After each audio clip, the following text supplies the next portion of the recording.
Good evening, ghouls and fiends. Welcome once again to another edition of the Ministry of Horror, live on twitch.tv/Tesius, TikTok, and YouTube. Ministry of Horror on both those other two platforms. Welcome. We are back once again.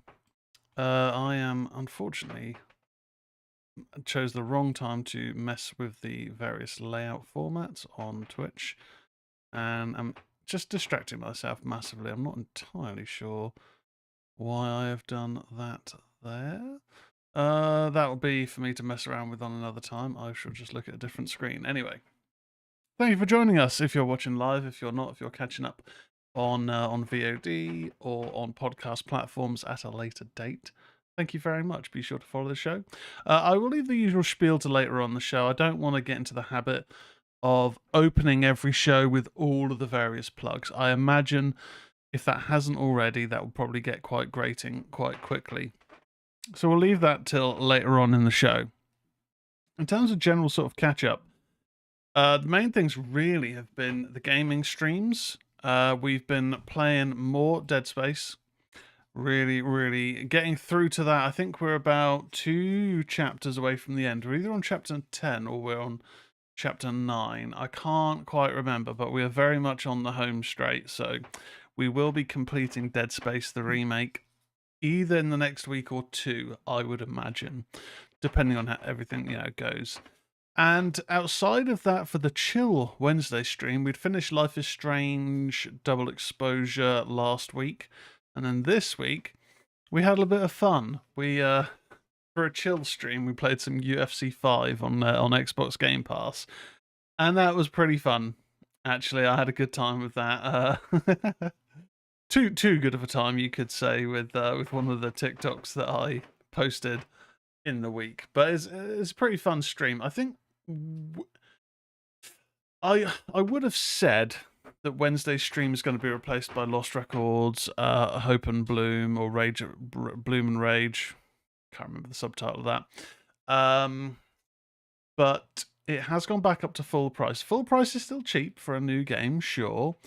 But full price when paying for a wedding is still too much. So I will keep an eye out for whenever that goes on sale later down the road. But and also my excuse being that it's only half of the game. The other half of the game comes out in April, I think. So for that reason, I'm out. No, for that reason, I'll hold off on getting it till then. So I think we may look at starting a Final Fantasy game. Final Fantasy or Assassin's Creed. Not too sure which. I think I had talked about doing Dragon Age the Veilguard on Wednesday's chill stream, but because I've already been playing it, I kind of feel like maybe I'd like to start something fresh on the stream as opposed to starting a stream partway through the game. And also, I don't really want to restart the game because I've put I put a few hours into it already.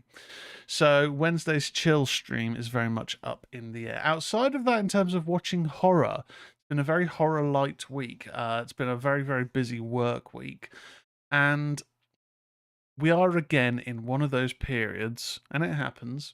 One of those periods where new horrors are really kind of hard to come by. Haven't got down to the cinema this week, and I don't think there's any new horrors in the cinema still that I haven't seen. Sucks that I didn't get to watch Companion, but that'll be on home VOD soon enough, I reckon. And Heart Eyes, the Heart Eyes Killer, I would have liked to have seen that. But again, I just haven't been able to get down for that. So I'm going to keep an eye out for when they're available on home rental or streaming and watch them then. But outside of that, we haven't got too much on the review docket tonight. It's going to be a condensed show. Famous last words. I say that pretty much every other week, if not every week. But we have 2 reviews. We have a retro review or a favourites revisited, which this week will be Cabin in the Woods. I watched Cabin in the Woods earlier on. I've seen it before, but that's kind of why it's not so much a retro review, but a favourites revisited. I kind of just fancied watching it. I picked up the 4K Blu-ray a little while ago. Got it from HMV a few months back on one of their combo 4K deals. It's a film that has got a great place in my heart. And then for the newer film reviews, I've gone with a film called Outpost. Not The Outpost, not the World War II Nazi zombie film, Outpost. No, this is the 2022-2023 Joe Latruggio of Brooklyn Nine-Nine fame, written and directed psychological horror. So we're going to be reviewing that a bit later on.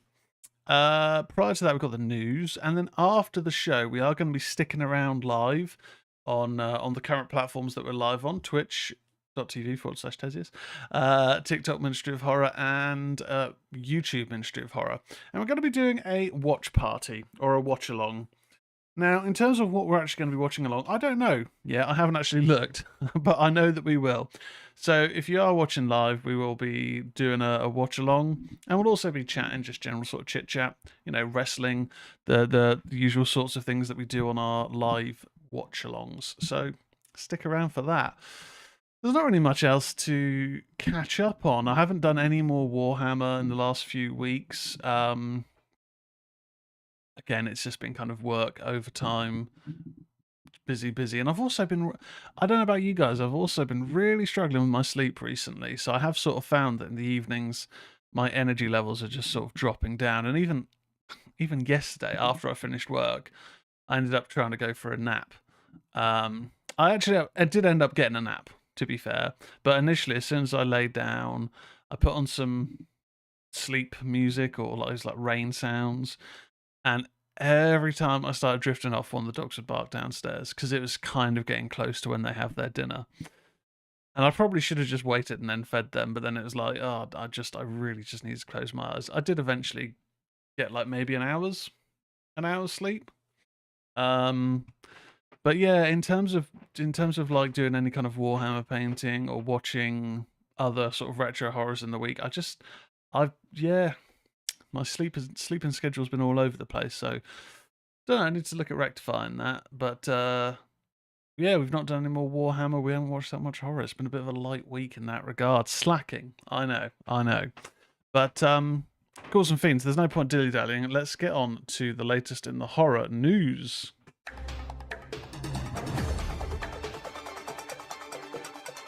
This is the news.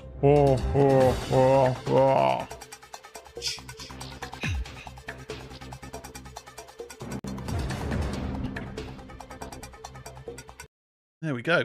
As per usual, all our news comes from bloodydisgusting.com. Great site for all your good time news and all that kind of usual jazz. Now, again, saying is it's been a light week in terms of being able to find new, fresh horror to watch.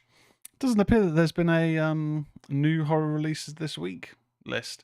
So it's not just us in the UK that are a bit light on new horror to watch. Seems to be a general one of those quiet weeks, so unfortunate. But we do have news. We've got quite a few little news articles that I've highlighted, oh, now Chrome has decided to freeze up. Lovely. Do we have anything fresh? No.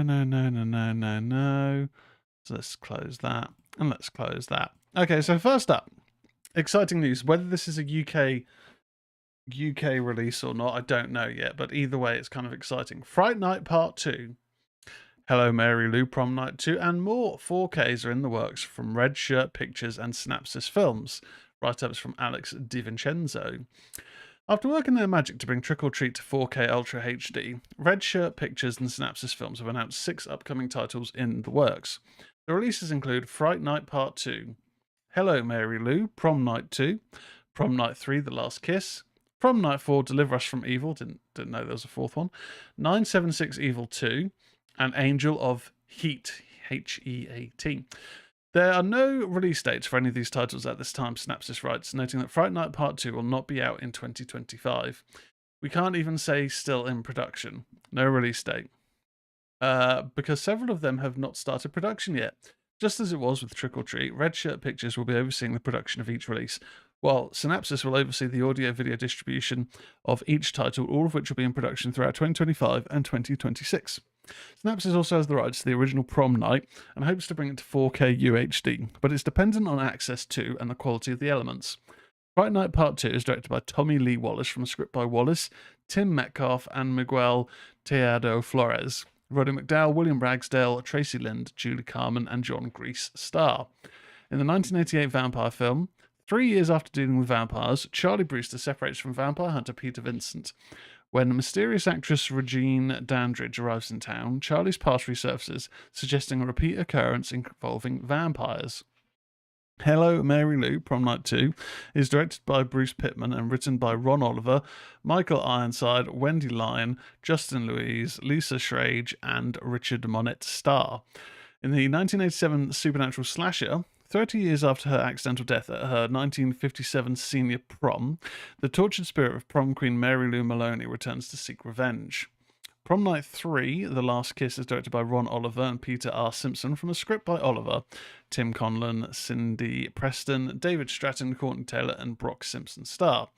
In the 1990 slasher, the malevolent spirit of Mary Lou Maloney returns to Hamilton High, where she manipulates a naive male student into helping her wreak havoc on the school. Prom Night 4, Deliver Us from Evil, directed by Clay Boris and written by Richard Beatty, Nicole DeBoer, J.H. Wyman, Joy Tanner, and Ali Gadban star. In the 1991 slasher, 4 students ditch their high school prom for a party at a summer home, unaware that a psychotic priest is on the loose determined to punish sinners.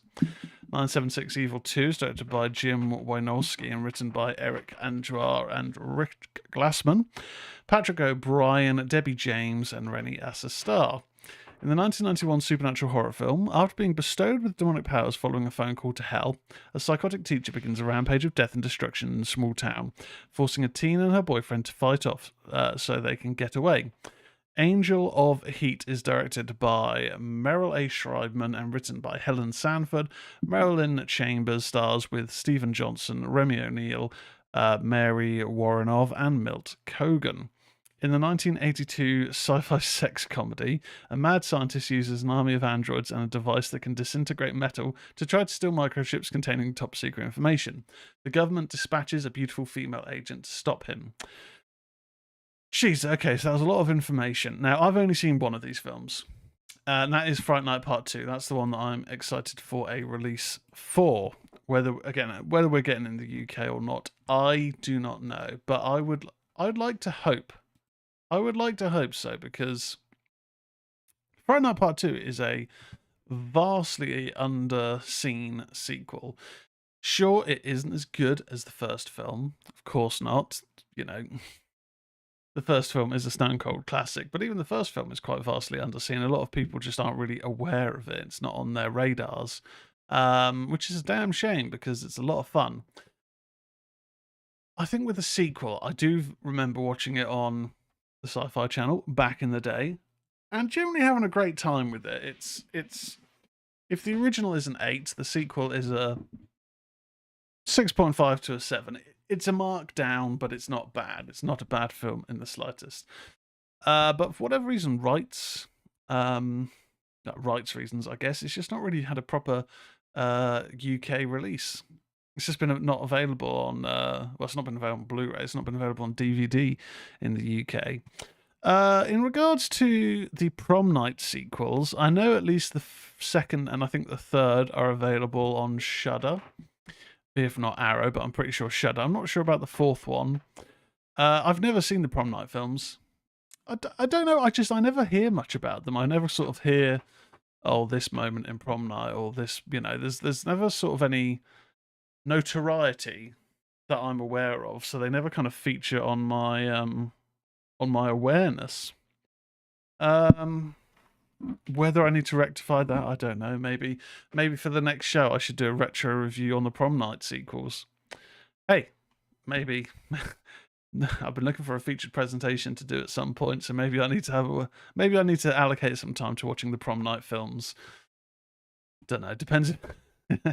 I'll probably watch the first one, and then depending on the quality, that will dictate if I stick with the series or not. But it's still exciting that some of these lesser available films are now getting 4K releases. It's good. It means that it's not just lost to the ether. Next up, mysterious footage uncovers new clues for FX's Alien Earth. Write-ups from Megan Navarro. FX is launching a series of immersive experiences ahead of the summer premiere of Alien Earth, and it all begins with an activation at South by Southwest that lets attendees explore a mysterious wreckage site. Ahead of the festival, Blade Disgusting was sent mysterious footage from that ill-fated ship that offers intriguing new clues on the highly anticipated series. Watch the excavated footage below and scour for hints at what's ahead.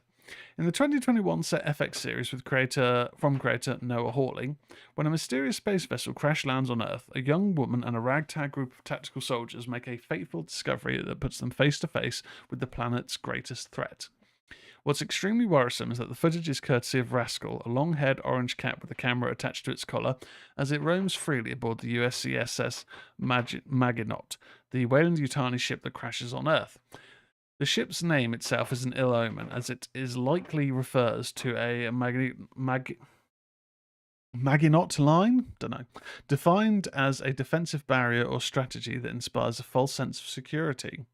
Historically, the Maginot Line, coined by French Minister of War André Maginot, was an expensive array of defences that France built along its borders with Germany in the 1930s, meant to prevent invasion. Instead, it became a symbol of failure when German forces simply went around the Maginot Line during World War II.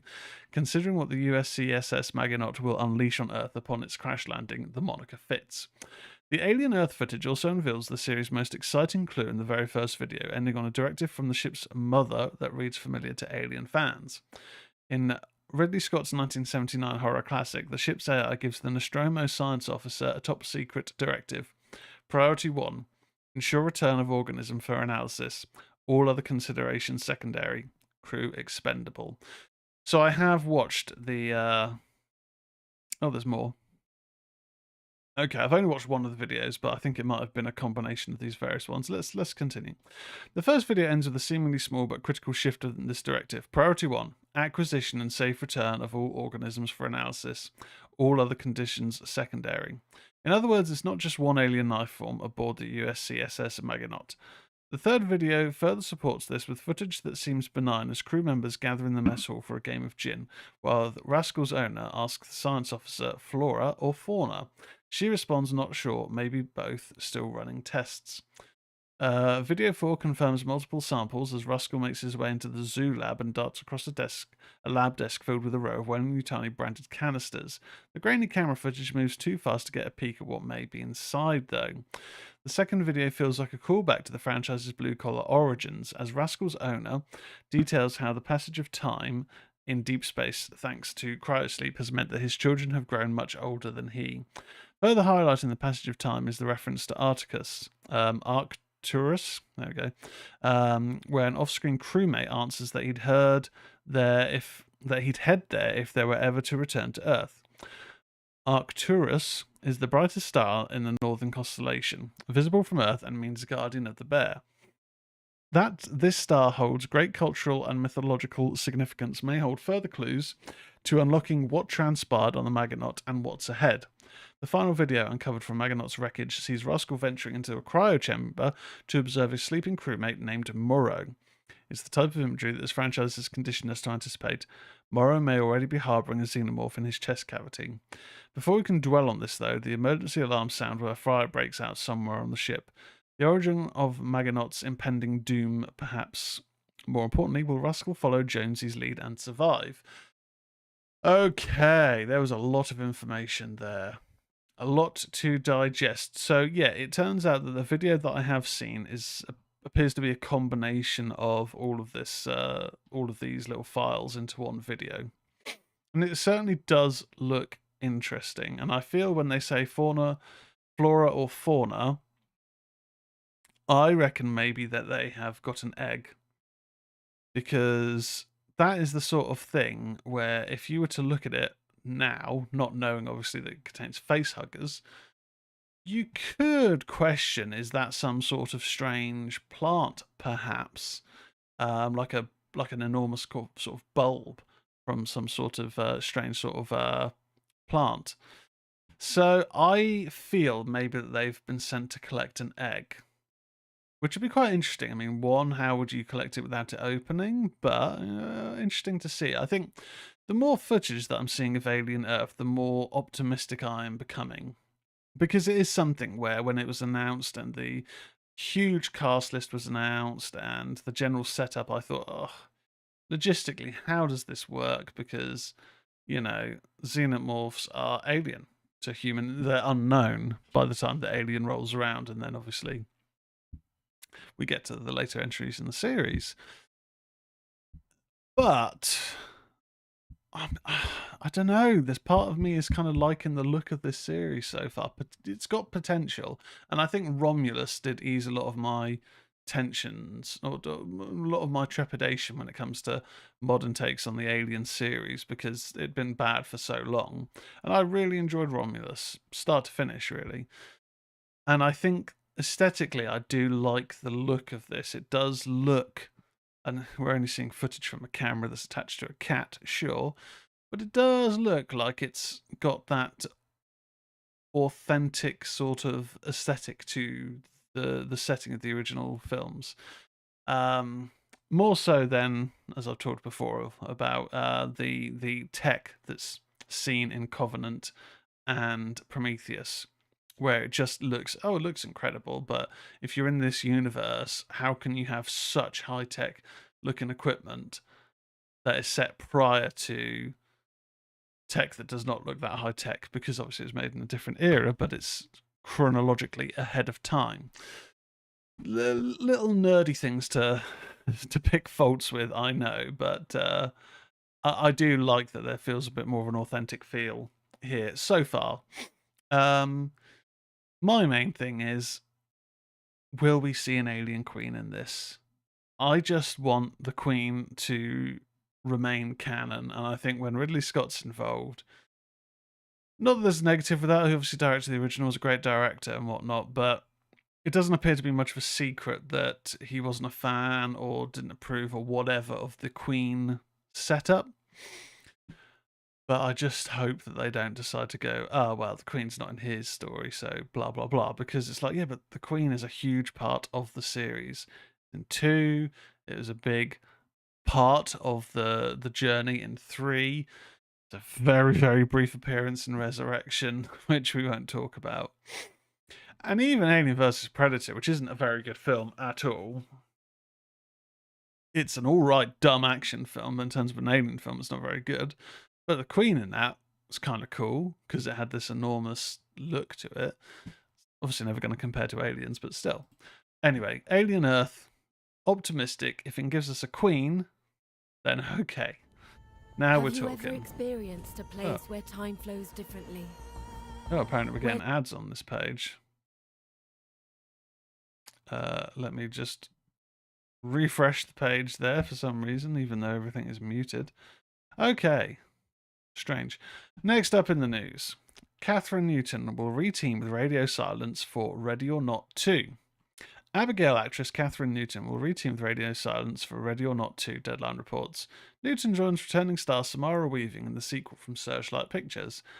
Matt Bettinelli-Olpin and Tyler Gillett are back at the helm with a script by original Ready or Not writers Guy Busick and R. Christopher Murphy. The first film followed a young bride, played by Weaving, as she joined her new husband's rich, eccentric family in a time-honoured tradition that turned into a lethal game, with everyone fighting for their survival. Trip Vinson, James Vanderbilt, Bradley J. Fisher, and William Sherrick produced the sequel, with Brusick, Murphy, Chad Villella, Tara Farney, and Greg Denny serving as executive producers. Searchlight VP of Production Richard Ruiz and creative executive Cornelia Burley are covering the project for the studio, reporting to co-heads of production and development Dan Tram, Nagyan, and Katie Goodson Thomas. A genre darling, Newton's credits also include Freaky, Lisa Frankenstein, Paranormal Activity 4, and Supernatural. So, yeah, this is pretty exciting. I do feel with Ready or Not that the first film itself was fairly self-contained. I didn't find myself thinking, okay, how can we expand this in the sequel? But I am a fan of Radio Silence. I like the output that I've seen of theirs. VHS, they had a great segment in that. Yeah, and I've enjoyed what they've done with the Scream series. And it's not been everyone's cup of tea, I understand that, but yeah, I've generally been a fan. Catherine Newton joining, I mean, she had a great turn in Abigail. Very, very funny in that, and quite creepy as well, but ultimately very funny. So yeah, I'm all for it. I'm all for expanding the Ready or Not series with Catherine Newton joining. There we go. Not much more to say on that one. Interesting news. Now, in terms of interesting news, how this will work, I don't know. I don't know whether to be excited or to think, oh god, this is looking like a car crash. Scream 7 news. David Arquette is officially confirmed to return. Don Squire's write-up. His character may have been killed off a couple of years back, but that doesn't seem to matter in this franchise anymore. Deadline reports that David Arquette has joined Scream 7. David Arquette's Dewey Riley was infamously killed off in Scream back in 2022, and for what it's worth, Deadline notes that Arquette is indeed playing Dewey in Scream 7. How the hell is Arquette back as Dewey? Matthew Lillard back as Stu Macker, and Scott Foley back as Roman Bridger. Scream 7 is getting stranger and stranger by the week. Deadline notes the trio played characters who died in the franchise and are returning in a surprise way. Details regarding how Arquette comes back and the film's plot are currently under wraps. The 7th installment will release in theatres on February 27th, 2026. It's interesting to note that Dewey Riley, a staple of the franchise dating back to the original Scream, was killed off in Scream 2022 by Amber Freeman, played by Mikey Madison. Madison just became the first Ghostface actor to win an Academy Award this past Sunday. Neve Campbell is back next year as Sidney Prescott alongside Courtney Cox as Gale Weathers, with fellow franchise stars Matthew Lillard, Scott Foley, Mason Gooding, and Jasmine Savoy Brown also set to return. Franchise newcomers include Celeste O'Connor, McKenna Grace, Sam Reichner, Asa German, Anna Camp, Isabel May, Mark Consuelos, Ethan Embry, and Joel McHale as Sidney's husband Mark Evans. Original screenwriter Kevin Williamson is directing Scream 7. Okay, so Kevin Williamson directing. Exciting. He wrote the original Scream and Scream 2, and I think Scream 3. I'm not sure about 4 off the top of my head. But he's had involvement in the writing of some of the sequels. Definitely wrote the original, of course, we know that. I'm not sure his directing chops are like. I don't know off the top of my head his directing resume. Let's have a look. Kevin Williamson filmography. Let's have a little look-see. Kevin Williamson screenwriter. Scroll. So he directed Teaching Mrs. Tingle. Okay, don't know what that is. An American teen black comedy starring Helen Mirren, Katie Holmes, Marissa Kula, Barry Watson, and Jeffrey Tambor. Don't know. And directed in Scream 7. Okay. So in terms of directing, not a huge backlog, but he's been a writer and creator on a number of things. Scream, obviously, quite notably. He also worked on the TV series Stalker, which I thought was okay. I thought it got cancelled a bit before its time. Oh, we're looking at the chat. We've got Eddie the Beast in the chat on Twitch. How's it going, Eddie? Good to have you here, dude. I hope you've been well. But yeah, he's more known for writing and producing Dawson's Creek, The Following I'm a fan of. So yeah, it's got a decent pedigree in that regard. But yeah, in terms of Dewey returning, I mean, obviously I like Dewey, who's a great character. I have to think that this must be leaning into either having dream sequences or hallucinatory moments, kind of like the hallucinations that were occurring in Scream 2022 and Scream 6. Possibly. And maybe that's the way they're going to do it, like how Skeet Ulrich sort of came back for those 2 films. I'm not too sure. I mean, I'm not against that. I think if they go for some crazy way to say how they're back, but then saying that, it has been established that unless there's like a bullet to the head, then they always kind of come back. And that was a bit of a joke in like the first 2 Scream films, but then a lot of stabbing happens, especially in Scream 6, and people still sort of come back. There's even a moment where I think it was the brother of the killers in Scream 6, not to give him too much away. I mean, he gets like shot and stabbed like multiple times and then still sort of runs back in. So it is kind of established at this point that unless you're declared dead and, you know, buried or whatnot, I don't know. It just seems like a bit cheap if that is the route that they go. If it's dream sequences, whatever, okay, sure.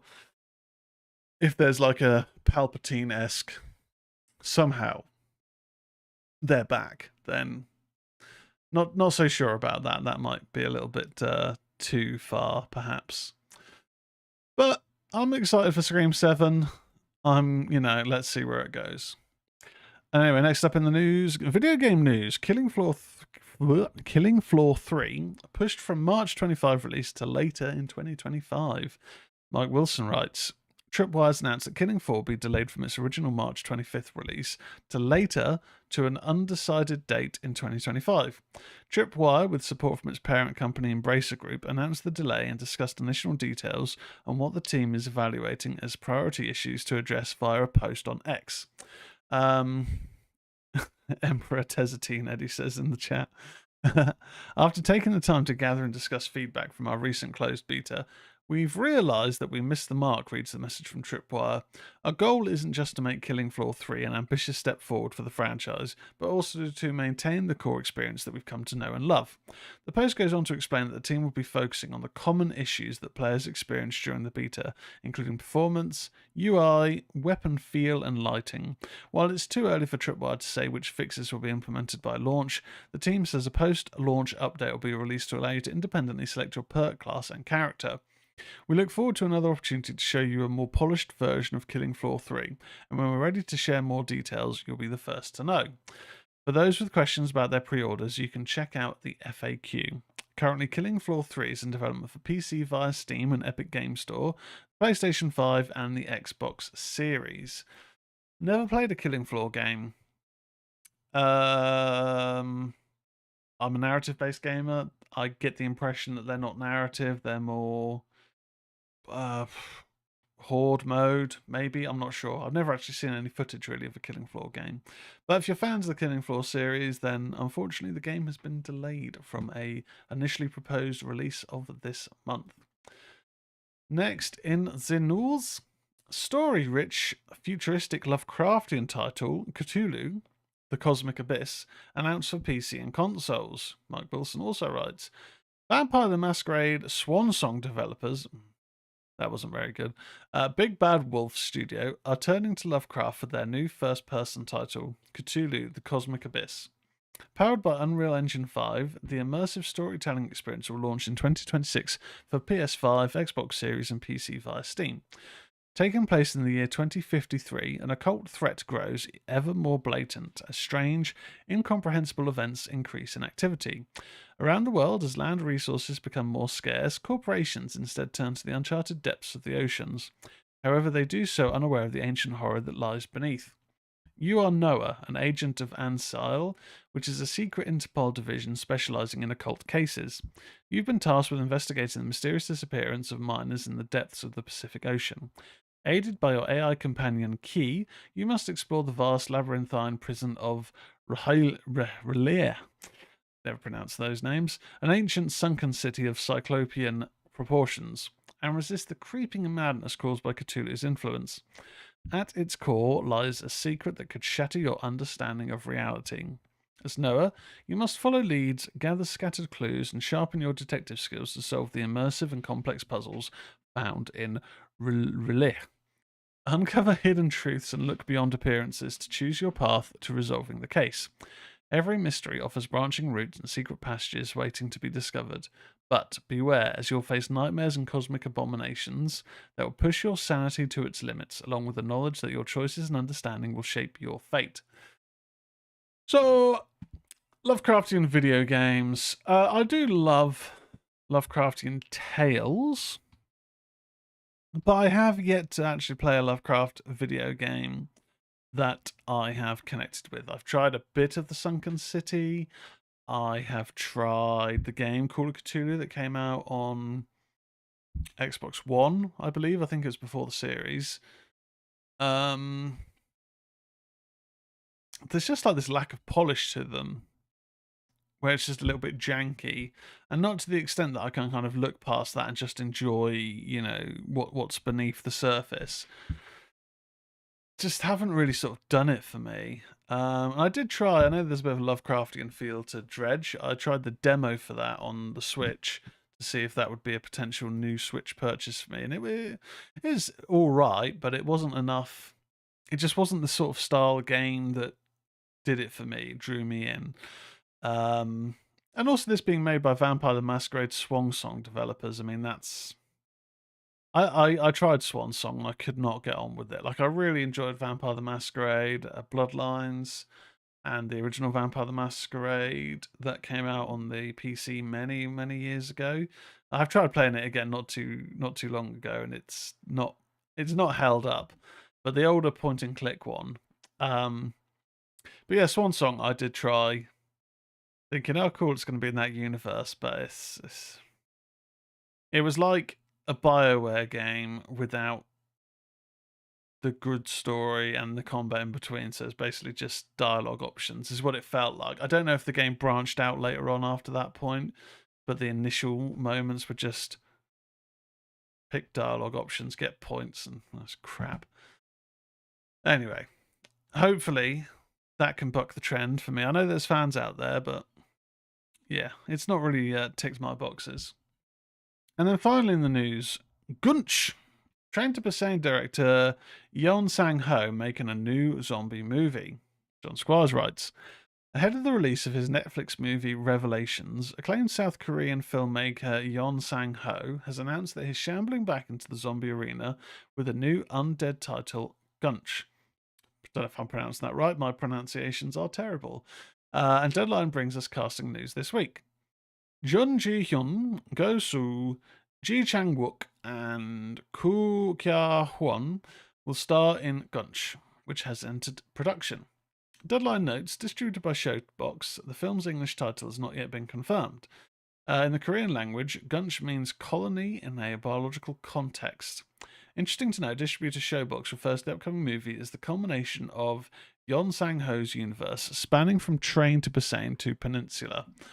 Yeon Sang-ho's hit zombie movie Train to Busan took the world by storm back in 2016, and it was followed by an animated prequel, Cell Station, and later 2020 live-action sequel Train to Busan Presents Peninsula. Sang-ho returned to direct both follow-up projects. More recently, Yeon Sang-ho has been behind a handful of horror television series, including The Cursed, Hellbound, Monstrous, The Bequeathed, and Parasite the Grey. Yeon Sang-ho's Revelations premieres March 21st on Netflix. So, with I did enjoy Train to Busan. It was very good. It was quite a sad finale to it, but it's a very, very well made zombie film. It has some really, really touching moments in it, really, really good tense moments. Train to Busan Peninsula, I thought was okay. I did feel that it had lost something from the first film. We got more of an expansion of that world, that universe, but it just felt like it was more spectacle and less heart to it. It was all right, it was okay, but it didn't quite hit the same notes for me. And I never got around to watching the prequel, the anime prequel, I believe it was. So, yeah, okay, a further expansion in that universe, sure, I guess, but it's not something that I'm that fussed about following up on personally. But if you're a fan, and it's been confirmed that it's an extension of that world, then we got a new entry in production. Something to look forward to. Anyway, Ghouls and Fiends, that is it for the horror news.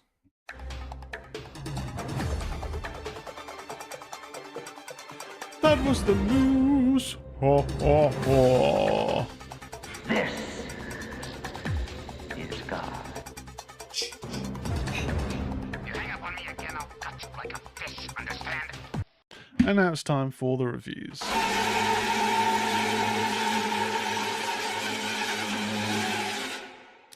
Okay, so first up on the reviews, the retro review, the favourite revisited this week is Cabin in the Woods. So I was talking to my fiance earlier on that I haven't really had much time to watch many films since the last show, and I kind of feel like I should do a featured presentation. I haven't done one in a little while. A little bit kind of, stuck for time on preparing something. And she mentioned, well, maybe revisit like an older film. And I know this one isn't necessarily old, but revisit a film and talk about like an older favorite of yours. So I thought, okay, well, I'll have a little look at my collection, see what I can pick out. And I had it up here in my Ministry of Horror HQ, my office, because I hadn't gone downstairs where all my other physical media is. And I thought, you know what, I haven't actually got around to giving this a watch since picking it up. I saw it back in the day, but I picked it up and gave it a little watch in loving 4K footage. So with all the reviews, I'm going to talk a little bit about the plot, a little bit about the highs, the lows. I'm going to give it a score out of 10. But if you don't know already, Cabin in the Woods is a 2011 science fiction comedy horror directed by Drew Goddard in his directorial debut, produced by Joss Whedon and written by Whedon and Goddard. I don't actually know what else Goddard has gone on to do. I know the name. So he wrote Cloverfield, World War Z, and The Martian. Okay, pretty good pedigree there. Directorial debut was Cabin in the Woods, created the Netflix series Daredevil, directed several episodes of The Good Place. He would write and in April 2024 it was announced that he would write and direct a new film in the Matrix franchise. I don't know if I knew that. And he directed Bad Times at the El Royale Hotel. So he's only directed 2 films, actually. Oh, well, there we go. Anyway, and he's wrote a number of Buffy episodes, so that I knew that I recognised the name from somewhere. Obviously, Buffy. So what am I trying to say?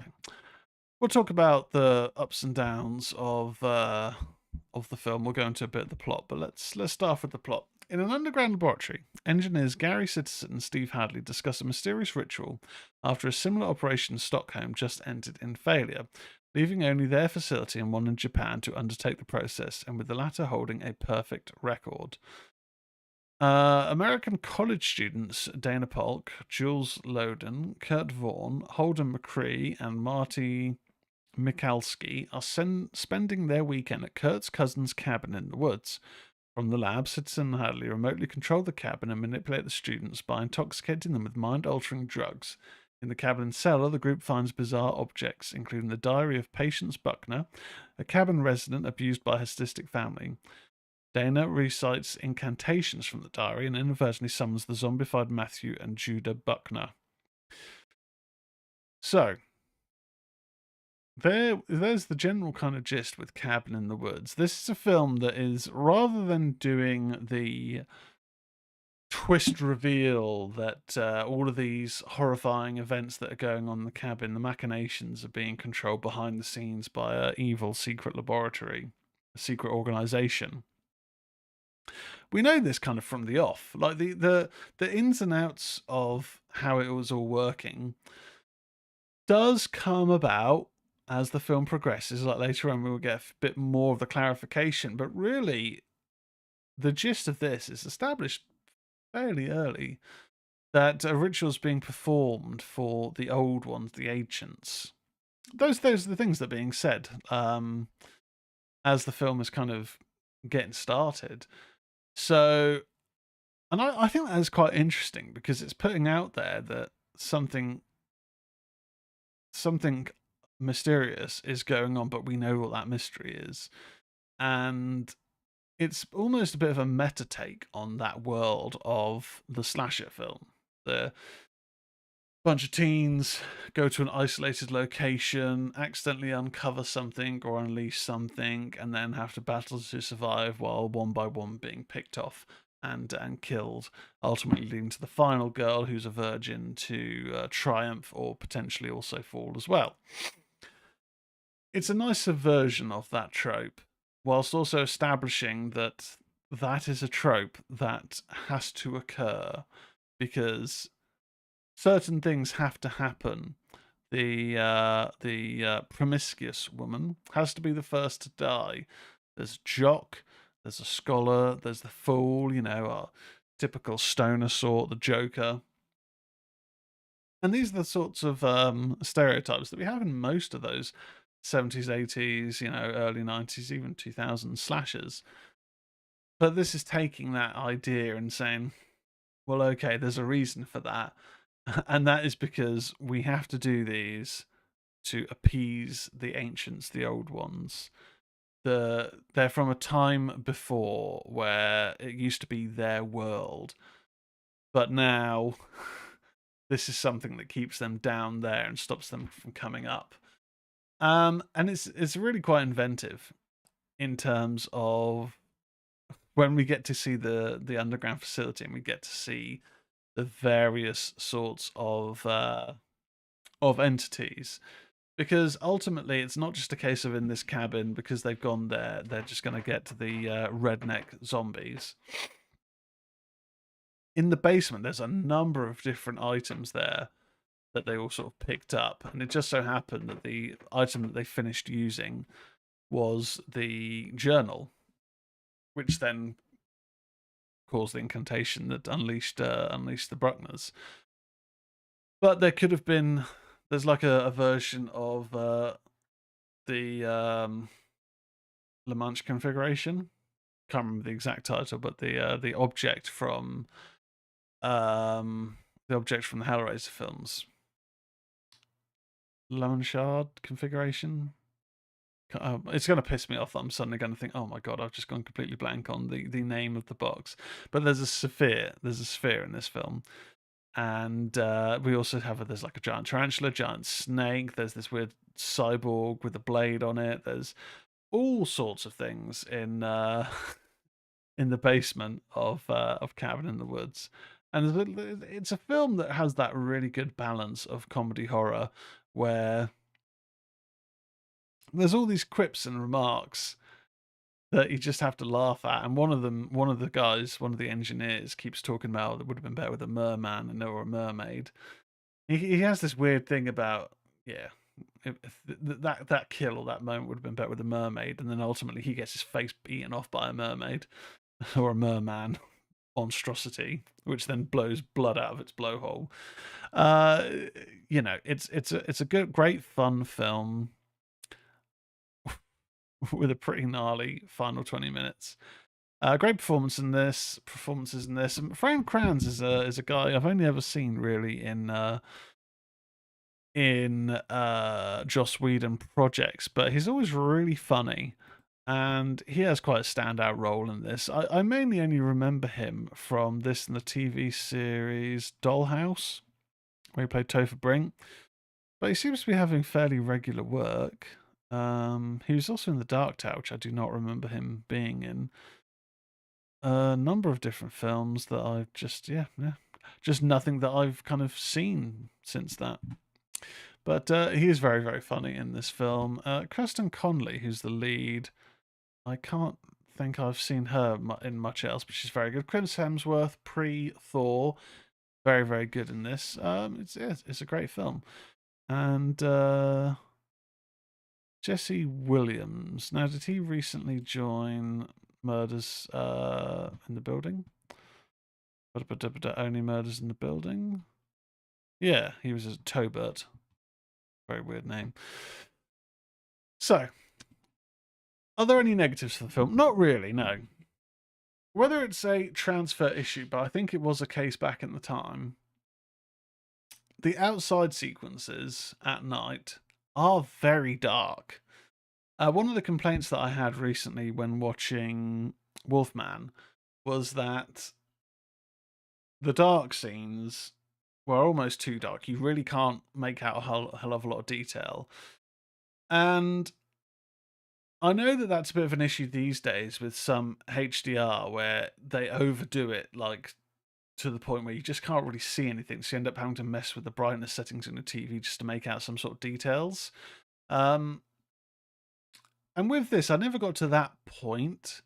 But during the outside sequences with when they're fighting off the zombie family, you just can't really see a lot of what's going on. It is very dark on the 4K transfer. And when I do think of it, the last time I'd watched the film, which probably was a DVD or a Blu-ray release, I think back then it was one of those things where the outside sequences were just really quite dark.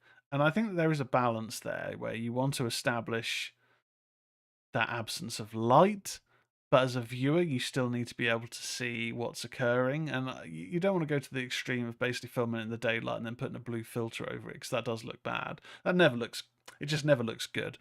But I do think there are ways and means of filming it where you can have a false brightness, which is, oh, it's the moon, whatnot. As a viewer, you've kind of got to be able to see what's occurring to an extent, even if it's a moment where you're meant to be as blind as the characters are. There's got to be a bit of a balance there, but that's really the only kind of negative that I can have if I'm nitpicking. I ultimately think it is definitely one of the better comedy horrors because it's just lighthearted in its moments. When it gets into the horror, you're there with the characters, you're feeling the fear, but you're also getting the moments earlier on where dialogue between characters is like the kills aren't played up for jokes. The kills are horror. The moments between characters outside of those scenarios are where the mood is lightened, and it's done quite well. No negatives really. I think Cabin in the Woods is a solid 8 out of 10 film for me.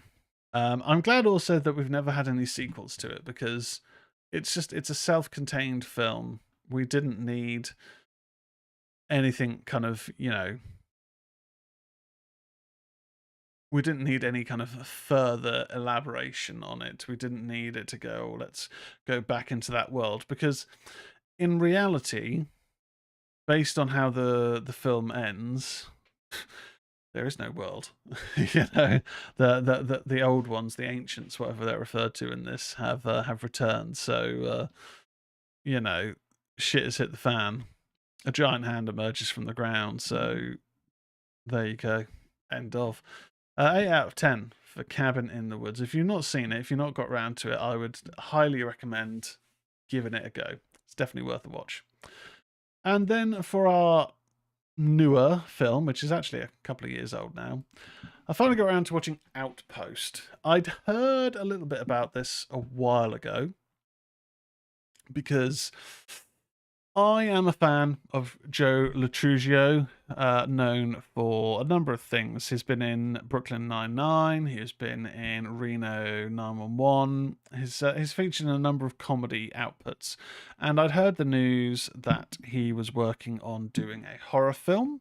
And the idea of comedic actors transitioning into the world of directing horror has become a bit... has become quite cool, quite niche recently. Obviously, Jordan Peele is a great example. And I'm sure there's been a few other names recently, but who have transitioned from the world of comedy into the world of horror. And it's something that does seem to work quite well, where people that know how to make you laugh can also know what scares you. Does that transfer with Joe Lo Truglio in his directorial debut? The short answer for me is no. As I say, big fan of his pretty much every sort of thing that I see him in. He's just got one of those faces you can't help but laugh. And he is generally a very funny actor. But Outpost was such a struggle for me. It's a film that is less than an hour and a half in length. and I watched it in about 4 different installments because I just found myself being so bored, which is really hard it's really harsh to say, but it's just, yeah. So we'll talk about the plot. There is typically no Wikipedia page, so I'm going to have to go on memory, and my memory is on this. But directed and written by Joe Latruggio, starring Dallas Roberts, Eto Asando, and Dylan Baker. After a violent attack, a woman searches for strength in the solitude of a lookout job, but is overwhelmed by something darker. Okay, I'm going to scroll down, see if there's anything a bit further on in terms of... No. So, okay. I'm going to have to just go on my poor memory on this. So, we're introduced to Beth Dover's Kate, who is the lead in this film, who has pretty much had some form of trauma throughout her life, where male family members have been awful to her, just to kind of, you can put together what you will from that, which has then led her into her adult life into a relationship with a violent partner who she has a restraining order against. He breaks that and is physically violent towards her. And this all was kind of like established very early on in like a very sort of short sequence of this. It's quite a dark opening where you can just hear her being assaulted. And battered and bruised, she is able to take up a new job thanks to a friend of hers whose brother works in this kind of, I guess, rangers, who like park rangers, and gets her this job in isolation where she is in an outpost, one of those big sort of fire watch towers, which is overlooking like a cliff edge, and I believe it's in Idaho, can basically look over this huge expanse of land to have some isolation. Okay, the setup itself is nice, but the whole premise with this is her view on reality being warped. As the film is establishing and progressing, she is hallucinating a number of different things, whether it's her ex-partner appearing and chasing her, which is then causes her to lose her car keys, and she needs her car to be able to take the trash down to town, whilst also doing a food shop, because this outpost is in the middle of this park, and she's basically living there. So it's not a case of, I can just take 2 minutes to pop down the shops. You have to lock up at an opportune time, make sure that the place has coverage, and then head down to town to do your bits and bobs. And in doing so, she meets a couple of the locals who are nice enough, but then there's this paranoia there. So the crux of the film is her deteriorating mental state. It's a film that, I mean, the camera used to shoot it was nice, and I do think the score in this soundtrack is pretty decent. But it's just discombobulated. It's just, I don't know if it's badly written, or I don't necessarily think the acting is bad. Like Kate, played by Beth Dover, I think she's all right in this. And I recognise Beth Dover. I believe she's also been in Reno 911, not Reno 911, in Brooklyn Nine-Nine. Is also, I believe, Joe Latruggio's wife. So they've worked on a number of projects together. I think she's a decent enough actress. I think she was, did all right in her role. But in terms of as a film, it was just a bit of a mishmash. It does get violent and more horrific as we get to the finale, but that doesn't redeem this.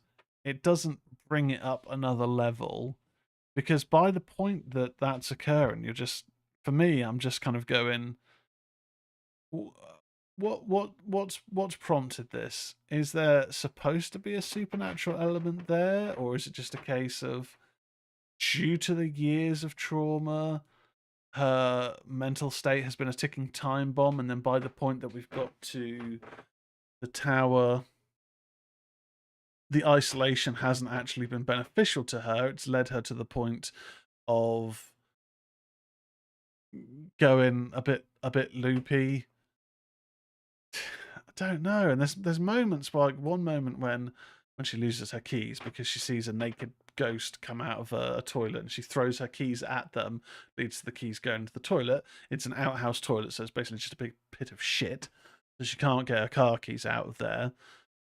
I mean, I don't know how deep the pit goes with the car keys. Then you try and fashion something to get them out because you need them. Don't know. Oh, Fran's in the chat. Hi, Fran. Fran, are we at the stage we need to stop husbands making films just so their wives have work? Yes. Rob Zombie would attest to that. We're definitely at that stage, I feel. And there's also a moment when she's on her phone and something scares her, which then causes her to drop her phone and it cracks. But it feels like, oh, these are just convoluted ways to isolate the character further. There doesn't appear to have been anything kind of leading up to that point to establish that. It's just a bit of a mishmash. And it sucks because I wanted to like this when I saw that this was the Joe Latruggio directed horror that I'd heard about a little while ago. But it definitely doesn't, we haven't got to a point where we can establish that comedic actors can effortlessly transition into working on horror from a behind-the-scenes aspect. Because the positive to this is it's shot well. It does look nice. The location is great. There's some great aerial shots. Soundtrack's good. But the writing and the actual film, I'm gonna give it a 4 out of 10 because the score is decent and it's well shot. I've seen films that look a lot worse. I've seen films that have a non-existent score basically, and this is a level above those, but really not much more. 4 out of 10 for Outpost. Bit disappointing.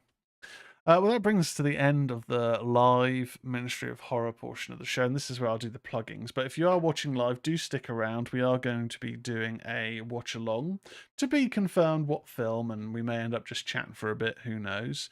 Fran, the chat, sorry, I didn't realise there was a live show tonight. That's fine, Fran, no worries. I think I'd mentioned on some of the live gaming streams, but I probably haven't put anything on socials. I did do a TikTok video earlier today, but that was just on TikTok, so I haven't put anything in Discord, which is my bad. I'm not very good at making sure that all of the avenues are hit with the various updates, but I will get better. So stick around. We are going to do a watch party. So this is where I'll now have to do the shameless shilling that we did, that we avoided doing at the start of the show because I don't want to, I don't want to put people off at the very start of the show. If they've listened or watched to this point, then they can hear the shameless plug-in.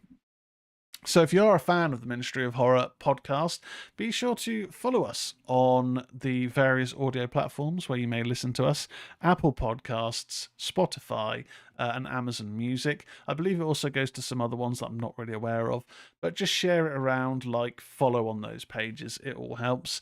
YouTube is starting to get a few more views now after whatever has occurred. Don't know. But be sure to subscribe to the channel, like the videos as they appear. Even if you don't watch them, just like them. It helps. And share them around to your friends, horror fans, whatever. Twitch is a place that we are really starting to build things back up. We're getting so close to 100 followers, which has been a little target for quite a while. Obviously, in the grand scheme of things, it's not a huge number, but for this little old channel, it'd be a nice 3-digit number to hit. So if you know anyone who has Twitch or whatnot, send them this way to the channel. Get them to follow. It really does help. We've been really building on the subscriber count. So as mentioned, if you are able to subscribe to a channel, please consider subscribing to the Ministry of Horror or Tezius on Twitch, twitch.tv/Tezius, Tezzius. If you have Prime, with Prime, you get a 1 monthly free subscription to use on Twitch, so consider using that on my channel. You can find out how to do that by just Googling Twitch Prime sub. We also have a donate feature where you can donate if you want to buy me a cup of coffee or help with the wedding fund honeymoon pot. We also have a Patreon, patreon.com/Ministry of Horror, where the podcast goes out 48 hours before other platforms such as the audio platforms and YouTube. And also there's exclusives where I do post-video thoughts, post-film viewing thoughts, I should say. I do a blog on there, which is free. Free for just general members. You don't have to be a paying member to read the blog. And also we have the new show, 90 Slay Fiance. Thank you for the title of that, Fran, which is the show with my fiance, Victoria, where each month we will watch a film that she has never seen before to get her insight into it. Episode 1 is available. There are snippets of it on socials, on TikTok and Instagram, but the full episode is available on our Patreon. The next one we're going to be recording is for the Blair Witch Project, a film she's never seen before because she feels she may be scared of it. I'm very much excited to watch it because I've got the Second Sight new release, which looks incredible. So we are going to be giving that one a watch. And we have discussed that when we get to do the third show, we will do it live on Twitch. So you'll be able to join in. We make cocktails while we talk about these films, but you'll be able to join in and have a live chat with Vix if you so wish. So thank you for listening to the plugins, all that good stuff. Be sure to follow and whatnot. We're going to continue on live, but the podcast is going to end now. Goodbye. There we go. Recording is stopped. Thank you very much. And you're welcome. Always like to use my creativity. I appreciate that, Fran. Very, very good stuff. So I'm going to stretch my legs, check on the dogs, check on Victoria. I'm going to put some music on. And then we're going to have a look at what films are available on Prime and pick something to watch party. Because I am up for watching a watch party. Doing a watch party, I should say.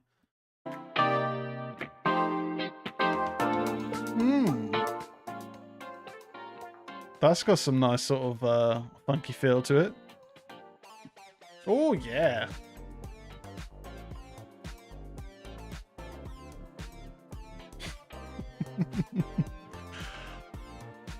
I'm even going to go so far as to add that to my liked songs. This is from Stream Beats by Harris Heller on Spotify, and the song's called Retro Futurism. Oh, sometimes these stream beats or copyright-free music. Yeah, dad dancing, Eddie. That's right. Some of this copyright-free music it's got a little bit of something to it. A little bit of something to it. Free TikTok coins on TikTok, says Turbocharge with 32,122 coins now. I don't know how to get coins. I don't know how the coins work, but if you want to give me coins on TikTok, I'm fine with that. Thank you. See, I put the music on initially to go and get, check on the family, but I like this beat. Yeah. But anyway, I hope you guys have had a good week. Had a hell of a good time playing UFC on Wednesday. So we are going to be hopefully finishing Dead Space on Monday.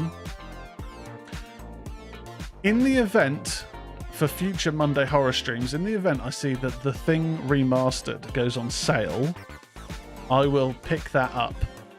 As long as because at the moment its full price value is pretty cheap for a horror game, but it's still a bit rich for me, for wedding and honeymoon times.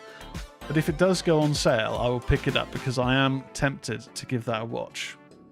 Give that a play, because I never finished it back in the day. I remember it being decent but a bit janky, and we did play it on PC a little while ago.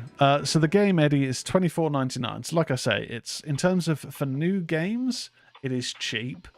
But these days I tend to just buy games if they're on sale, unless it's something in particular that I'm really hyped about getting. And then the budget goes out the window. But yeah, it's not too bad. And the Lost Records, Bloom and Rage, that was on sale as a new game, down from £32 to £29 or £27. So again, in comparison to new games that are like 50, 60, £70 plus, very cheap. But again, I'm working on quite a tight budget at the moment with the wedding and the honeymoon and whatnot. So I'm still just like, if it's a good discount, okay, sure, I'll entertain it.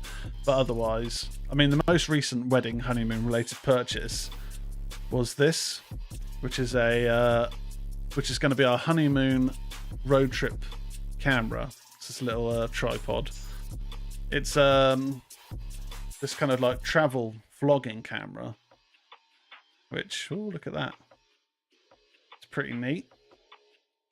And it connects wirelessly to your phone. There's loads of cool things you can do with it. If you follow me on Instagram, you might have seen some videos of the dogs recently with it. It's a neat little purchase. New potential stinker on Tubi. Oh, what's that? What's that, Fran? Because I suppose we don't have to watch it on Prime because this is a watch-along and Tubi is a free service.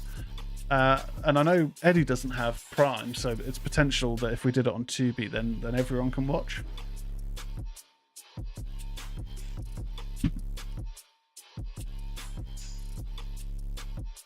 I'm just vibing out to the music right now. But yeah, Fran, drop in the chat what that Tubi film is. I will have a quick look on Prime, and then what I'll probably do is do a thingamajiggy to say, right, let's select a film.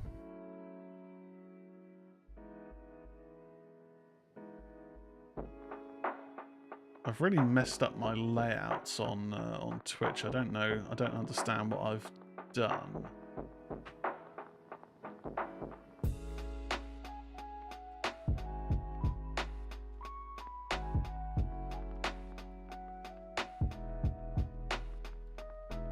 So Twitch Stream Manager allows you to move things around, which is useful, but it's to the point where I've completely buggered up my layout and I now don't know.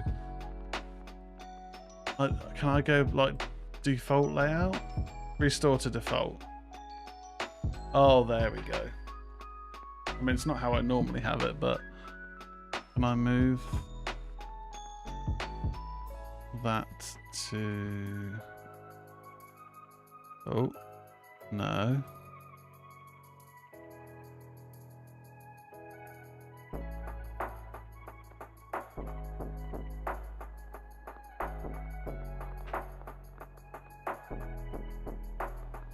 Right, okay, we're getting there. Quick actions over there. Activity feed can go there, and then my chat can go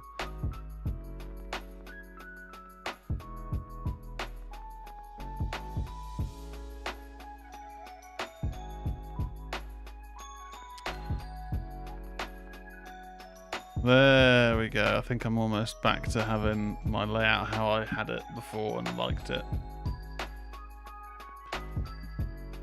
Okay.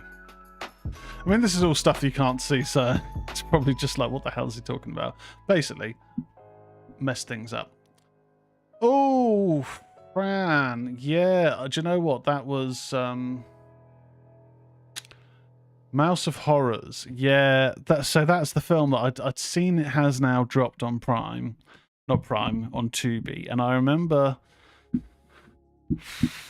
saying after seeing the trailer for it a little while ago on the Horror News that it doesn't look like anything I'd want to watch. But for a watch party or a watch along, you know, maybe we go for that. Okay, well, let's put that into a consideration. I need to refresh my stream manager.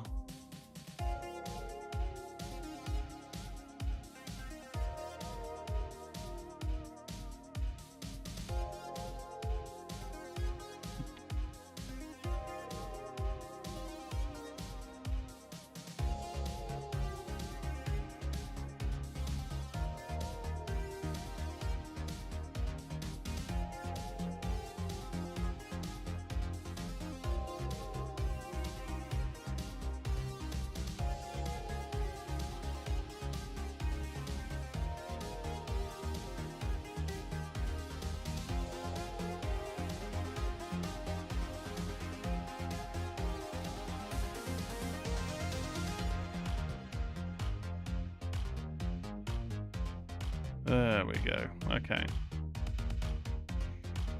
Coming soon to Prime has Never Let Go, Last Voyage of the Demeter, and Hellboy Crooked Man. Now, Hellboy Crooked Man apparently is meant to actually be better than it looks.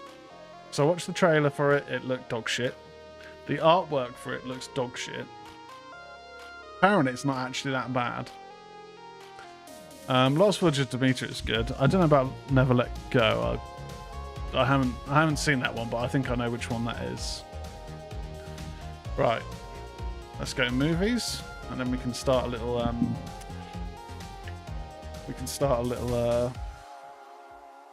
survey to pick the film. So let's go movies, and let's just search for horror. Prime Video.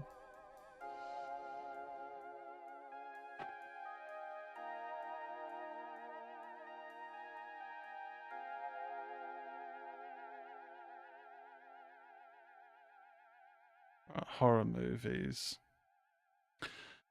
Ways to watch, included with Prime. Oh, okay. So, let's go. Start prediction. Oh, have I not got the button yet for start a poll? Manage poll. There we go. Film. Oh, fucking hell. Oh, bollocks. New poll. There we go. Film to watch along. So, what was the one you mentioned, Fran? That was called Mouse of Horrors. Mouse of Horrors. Tubi. So what have we got on Prime? So Last House on the Left remake. I've never actually seen the remake. I mean, I'm not really a big fan of SA revenge films. Don't know what you can say on streaming these days. Not really a fan of those, but the original is decent.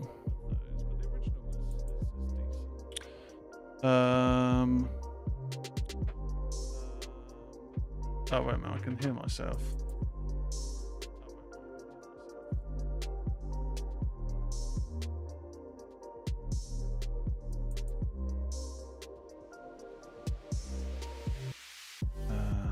What else?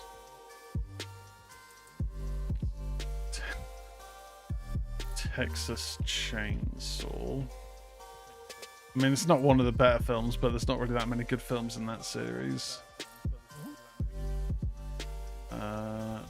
Terrifying.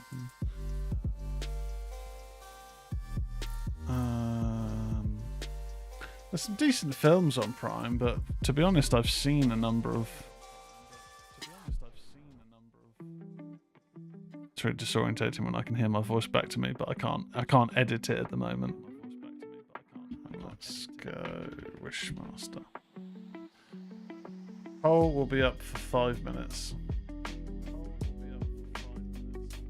There we go, muted. I did rewatch My Bloody Valentine 3D and then to Bring It On horror film on Prime last weekend.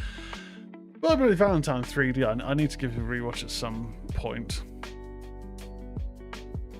But Bring It On, the horror film, how is that?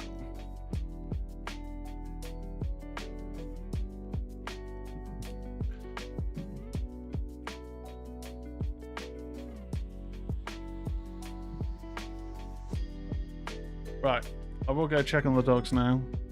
Check in with Vix, and I'll be right back. But we've got a poll running. So have a little look-see. I'm down for whatever. Which Texas Chainsaw is it? So Texas Chainsaw is the Alexandra Daddario one, the one that came out the late 2000s. It's got some decent kills in it. The story is ridiculous, but the way that I had to look at it, the first time I ever saw it, I hated it. But then I have to remember, on a rewatch, it is stupid, but it is quite fun in places.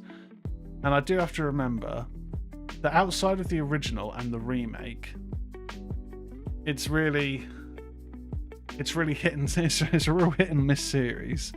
Like, even the sequel, which is directed by Toby Hooper, the director of the original, the sequel is tonally a very weird film in comparison to the first film.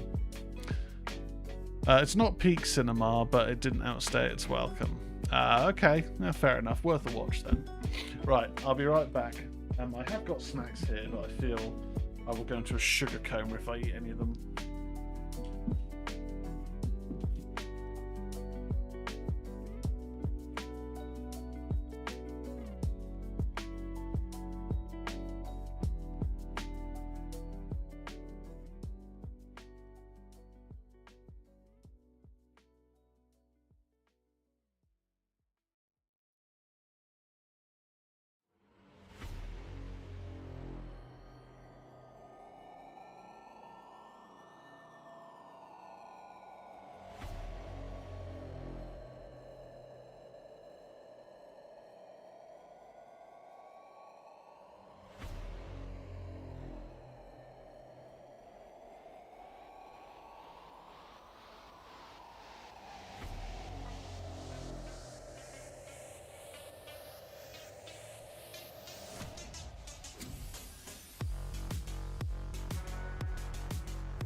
I'm back, baby.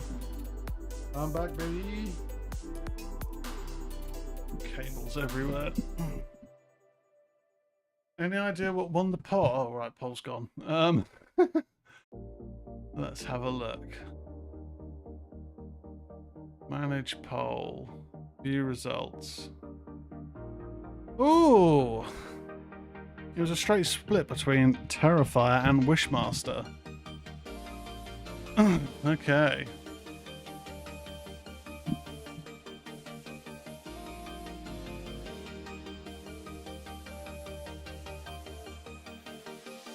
Outbreak.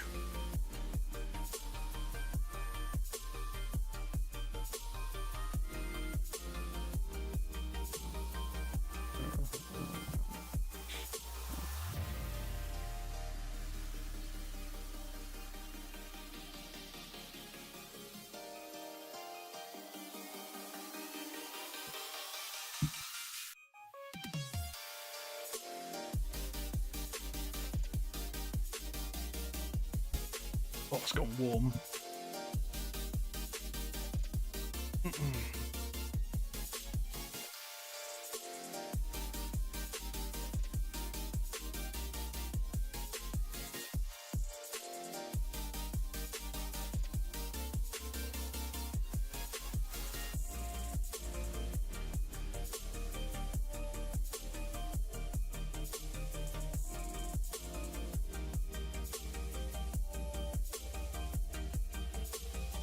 Have I seen Wishmaster before?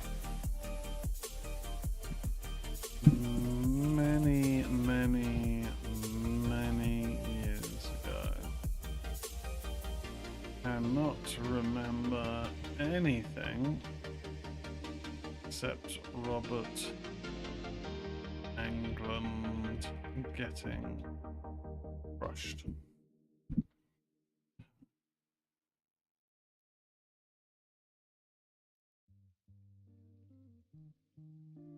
So maybe we go Tubi? Let's have a look. I mean, I do think that mouse film looks terrible, personally.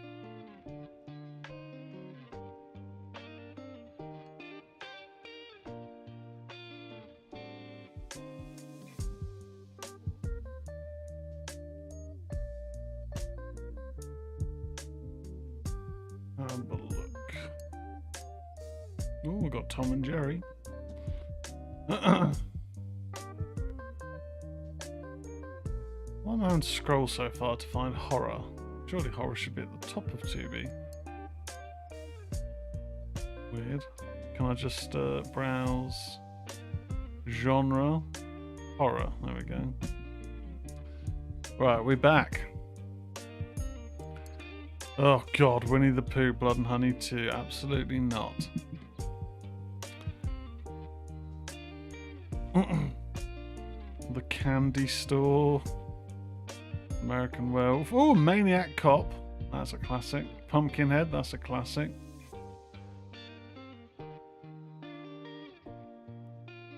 The Girl Who Cried Her Eyes Out. No. God of Pain.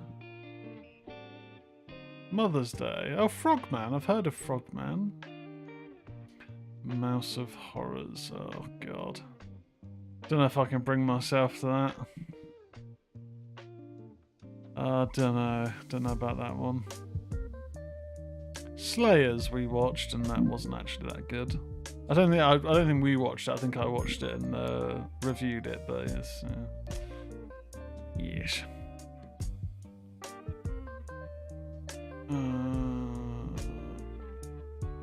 Monster in the Closet. Haunt. Haunt is brilliant. Awoken Behind You. That's the thing with Tubi, is there's a lot of stuff on there.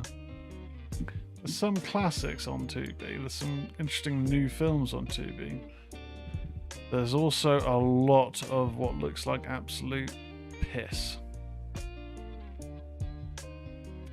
But you could say the same for Prime. You could certainly say the same for Netflix. I mean, I haven't really watched Netflix in a long time. It still baffles me because that used to be my go-to streaming service, but I watch Raw and SmackDown on there, and that's kind of about it. And even then, SmackDown I don't actually watch that much of these days. I've actually found SmackDown quite boring, which is crazy considering there's some great talent on there.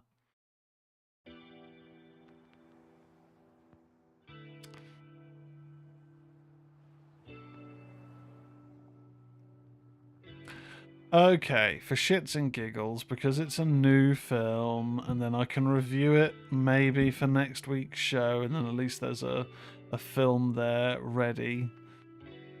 Let's queue up Mouse of Horrors. Oh good, it's a 1 hour 23, so it's not gonna dominate my time if it is terrible. Okay, so for those who wish to watch along, whatever platform you're on, Tubi is a free service, and at least here in the UK, it has a new horror film on there called Mouse of Horrors. We've previewed it before in the horror news on a show a little while ago. My hopes aren't high, but this was what was one of the many attempts at doing a Steamboat Mickey, I should say, not Willy. Steamboat Mickey Mouse horror that has changed to Mouse of Horrors, and it's now Funfair. And I believe it initially was because Steamboat Mickey had become, copyright had lapsed and become public domain.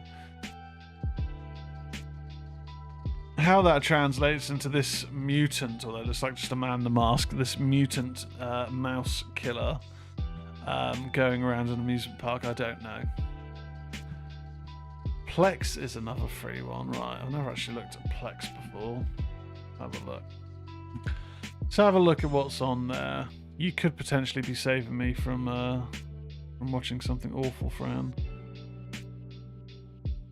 Meet your TV concierge. Right. Let's have a look. Some good reviews. One list to rule them all. Blah blah blah. Right, where just show me your film library. See what's on. Want to watch free TV movies and free movies and TV, I should say. Okay, Copycat is an excellent thriller. Oh, does it have anime on here?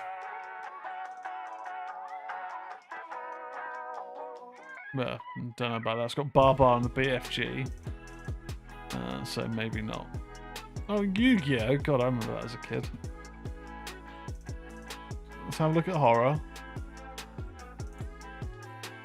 30 Days a Night. It Follows. Hush. Jeepers Creepers. Night of the Living Dead. Rob Zombie's Halloween. Okay. Oh, okay. Actually.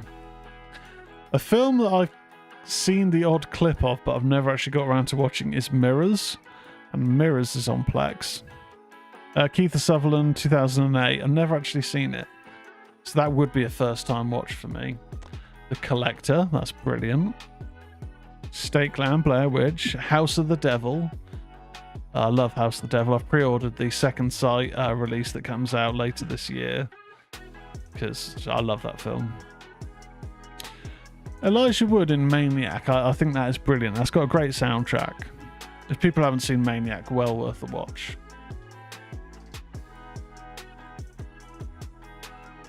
The Innkeepers. It's a decent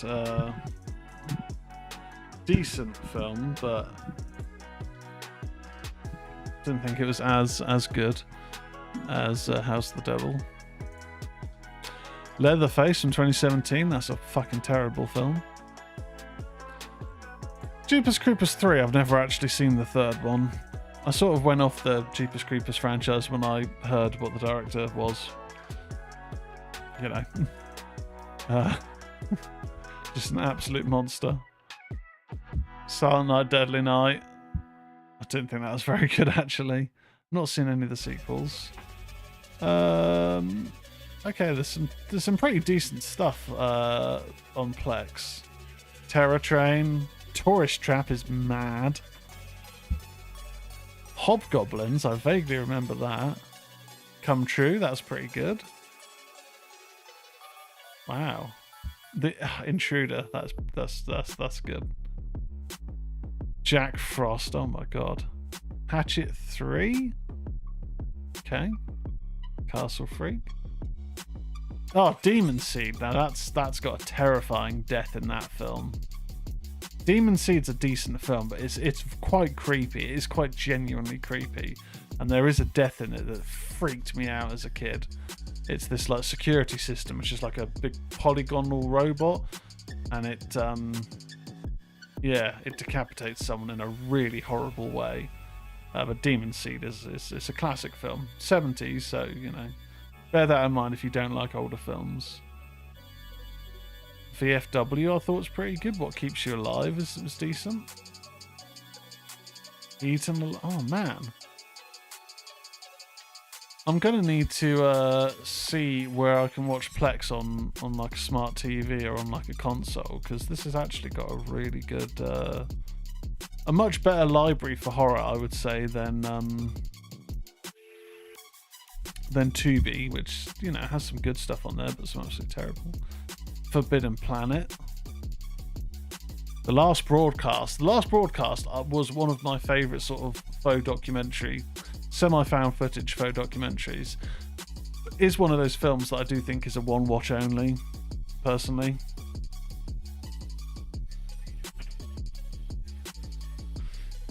Hell House 3. Now I've not seen that one yet. The first one's decent. The second one's crap.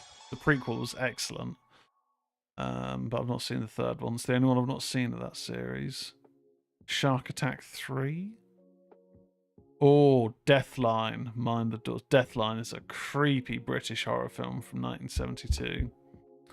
PS5 has a Plex app. Oh, that is good to know. Don't Go in the House. Feels familiar. Boo. I've seen that before. That's not very good. Suburban Gothic. I like that. Not just because it's got Kat Dennings in it. There's also got Spencer from Criminal Minds. We're big Criminal Minds fans over here. Evil Speak. Stage Fright remake. I've never actually seen the remake to Stage Fright. Demonic Toys. That's a mad film. Wow. It's quite the library. Spookies, god, that's a weird film. Nightmare. The Haunting of Sharon Tate. I've not actually seen that one. State Clown 2. I never got around to that. I thought the first State Clown was cool.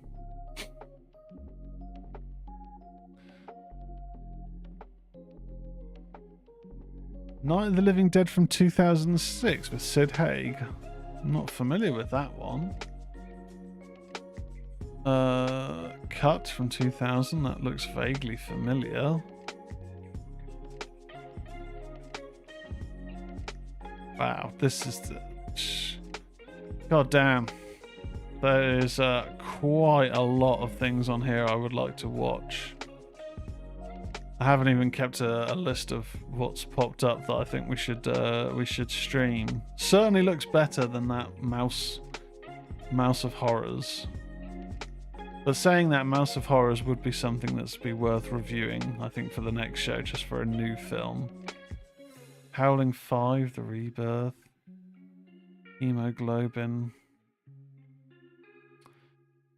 Incision. I think that's pretty creepy from memory. Sacrifice was pretty disappointing, actually. Head of the Family. Oh shit, they've got some Full Moon films on here. Head of the Family was one of the films that I reviewed when I had the Full Moon retro review. The Full Moon is a production company. It was a production company from Charles Band. And Head of the Family was one of the films that I remember reviewing for that, and holy fuck. But they do bizarre films, but Head of the Family was so weird. I remember it had got to a point where I was like, I can't keep paying £5 a month for Full Moon Films when they are all pretty much terrible. I think Attack of the 50-Foot Cam Girl might have been one of the last ones that that I did, because it was like, what am I doing? What am I doing here? Okay. Snoop Dogg's Hood of Horror. Jesus.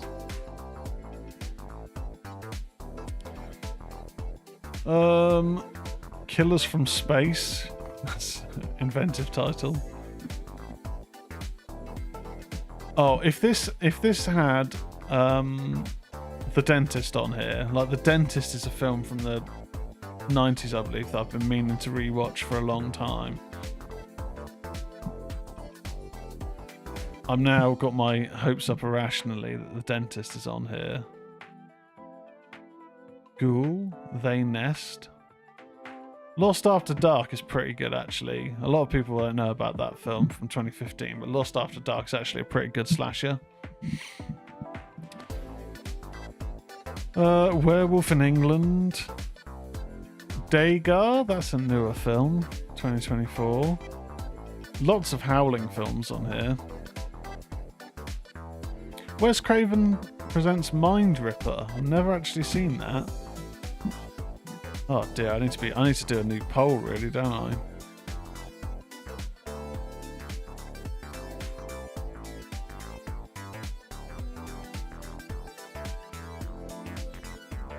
Dark Souls, Derailed, Scanner Cop, that looks mental. Oh, Subspecies 3, Bloodlust. I don't know if I've seen Subspecies 3. Subspecies 2 is really cool. Eddie, right, I'm going to have to go and sleep and shattered, but have a great watch along. Up to you now for Primal Tube. Have a good night, Tez. Good night, Fran. Nice one, Eddie. Thanks for stopping by the stream. Hope you have a good evening and a good weekend. Catch you later. Oh, I don't know what to put on. Skinned Deep. Doll Man versus Demonic Toys.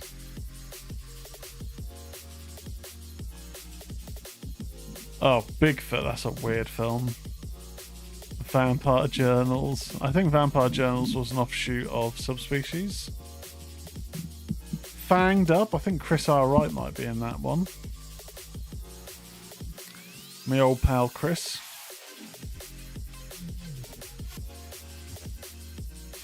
There's so much on here. The Jack in the Box Awakenings. I think that's the second film. I haven't seen that one. I've seen the first, which is decent. The third, which I didn't really like. But I think Awakening's the second one. So that's cool to know that's on here. It's just the list keeps going on and on. Honeybee, 12, 12, 12. Creature from the Black Lake. I think I did try and watch that one once, and not for me. Shrunken Heads, The Unborn. Candy Corn. Candy Corn, it's an odd film. Dead Space. No, I'm scared. Subspecies Floor, Bloodstorm. Oh my god.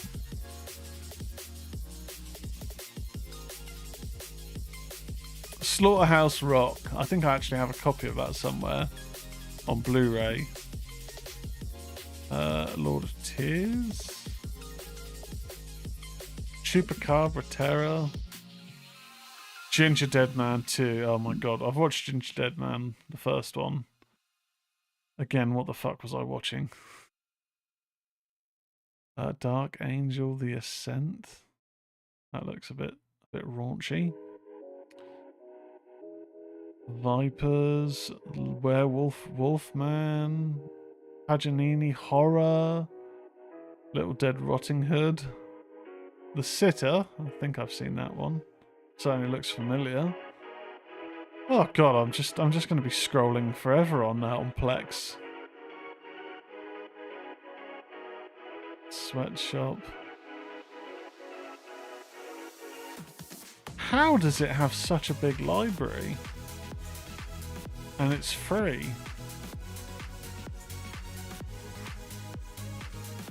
Goblin from 2020. I feel like I've seen that in the Spider's Web. That looks like it could be terrible. The Night Sitter, Tales of the Lodge. Tales of the Lodge we reviewed. That was alright. Not amazing, but it's good cast.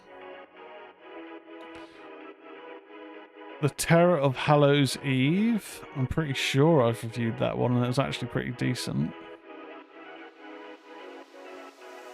Ginger Dead Man 3. Bram Stoker's The Mummy, Legend of the Mummy. I always remember seeing the artwork for that when it came out on DVD. I just never actually got around to watching it. I mean, some 90s The Mummy terror, maybe. I didn't even know Bram Stoker wrote a mummy horror. Probably didn't.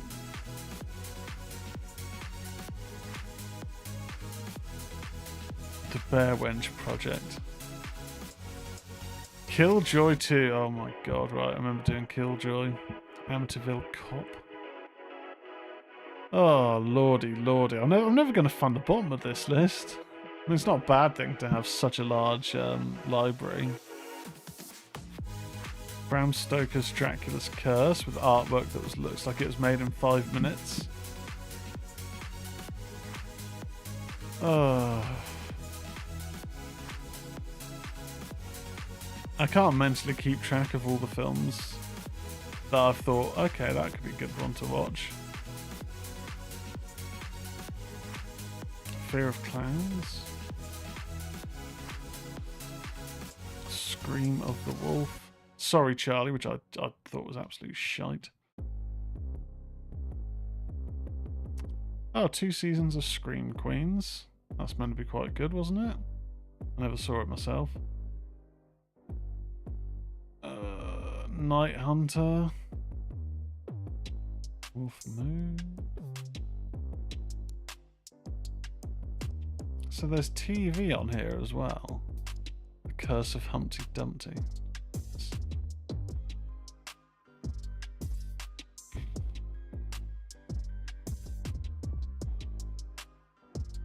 Bleed from 2002. Again, I recognise the cover art, but I never got around to watching that. It's getting a lot of nostalgia going through this library.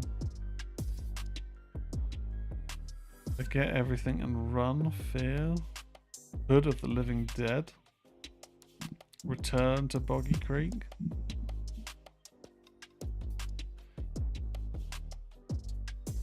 I almost want to look through the TV list.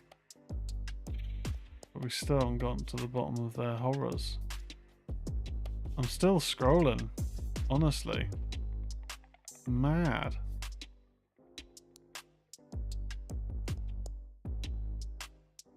Sword of God.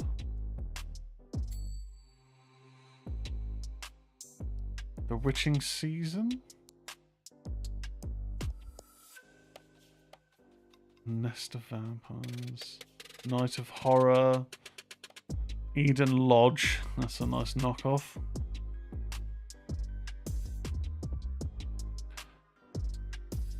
Mask of Thorn. I'm friends on Facebook with the director of those Thorn films. MJ Dixon. Nice guy.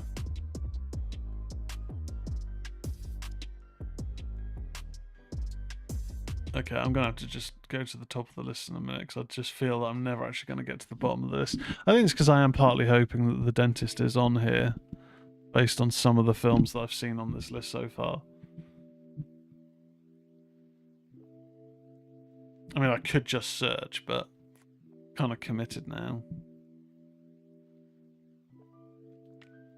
Cannibal Troll.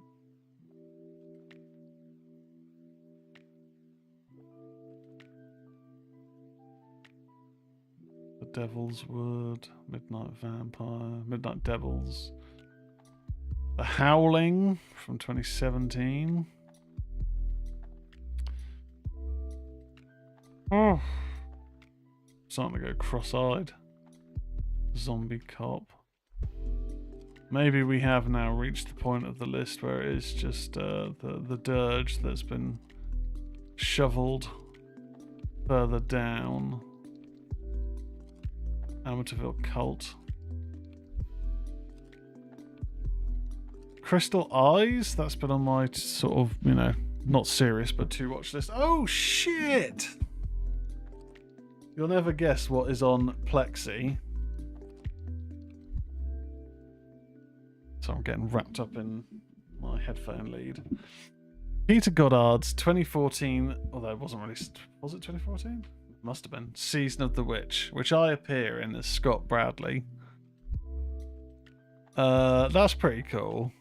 The Season of the Witch is on Plex. That's pretty cool. Never saw a penny for that. I mean, I didn't contribute anything other than like a couple of hours of filming to that. That was my introduction into the world of filming, and it was a lot of fun. But that's cool to see that's on Plex. There you go. Okay.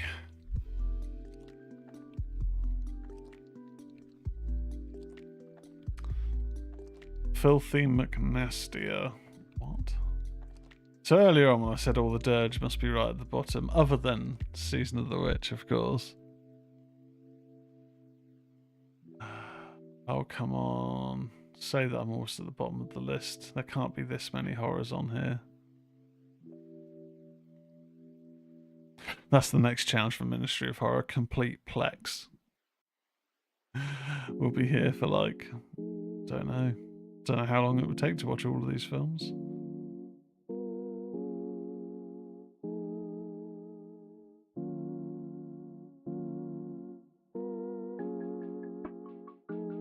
You can find your good self on Plex. It lists info on films not on Plex. Okay. So maybe instead of me continuously scrolling, I should just search for The Dentist. And it will tell me where I can stream it. Werewolves in Heat. Okay. Okay, I'm not going to keep scrolling because I just feel that I'm never actually going to get to the bottom of this list.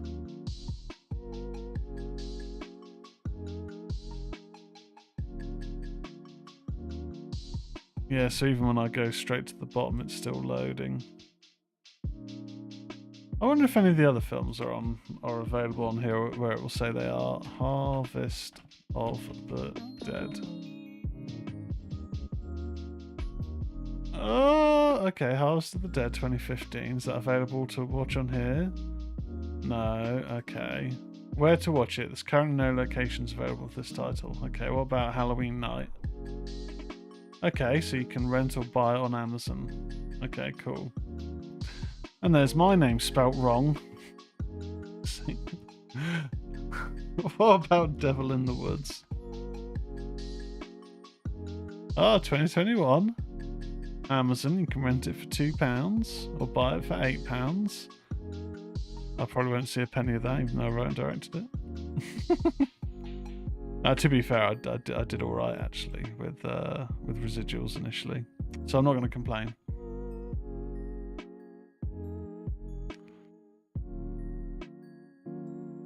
And at least that's got my name spelled correctly. Okay, so let's have a look. The Dentist, 1996. Okay, so it's just available to rent or buy on Prime or Apple. What about The Dentist 2? Yeah, just a rent or buy. But it's quite cheap to rent actually. $2.49. On demand, movies and TV shows. I'm gonna have a quick look at TV just to get an idea of what binge-worthy shows. Okay, I'm not really familiar with that many of these.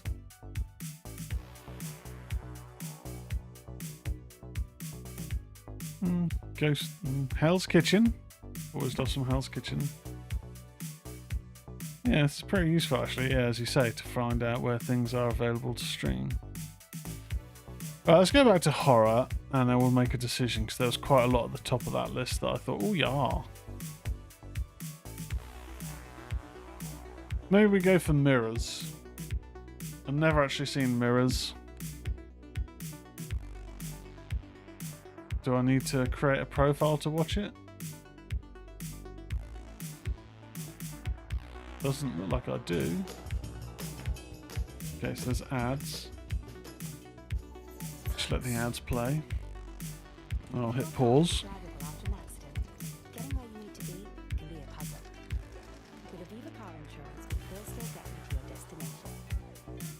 Putting the pieces together to get you back on track. It takes Aviva. Get a quote today. Yes, I don't even have to have a profile, like, you know. Very cool. Okay. Oh, fucking hell, it's like a 2-hour film. It's a bit late for me to have a 2-hour film. I am quite tired. Okay, do you know what? Let's just stick with, because I know it's short, Mouse of Horrors. Okay. So, over on good old Tubi, let's watch Mouse of Horrors, then at least it'll be fun to review it next week. Mirrors, maybe, if I'd started it a bit earlier.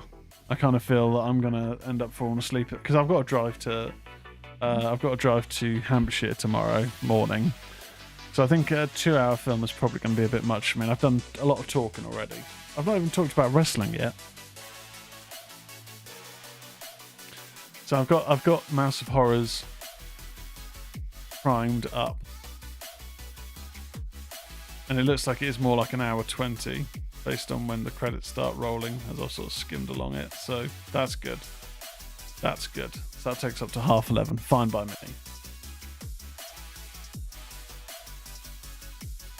Raw on the whole was a decent show this week. Some decent matches. Enjoyed it.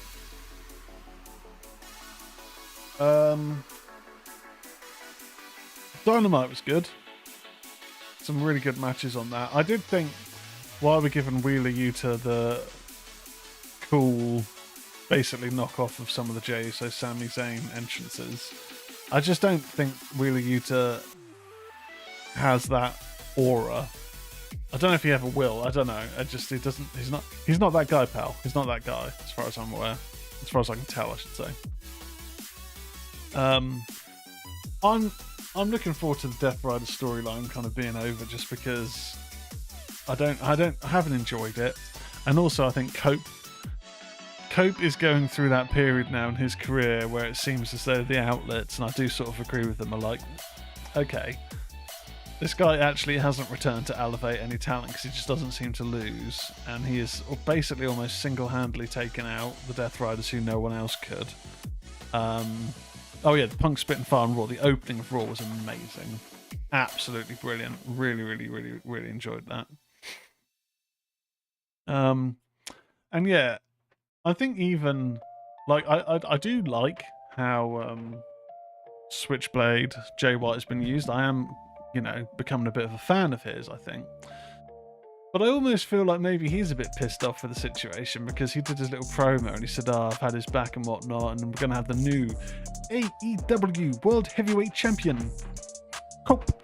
And just the way he said Cope, I was like, is that either that's foreshadowing, maybe a heel turn, which would then lead us down, I guess, a bit of a NWO Aces and Eights sort of scenario where it's like, why are you fighting these people and battering them, and then you end up joining them, that sort of thing.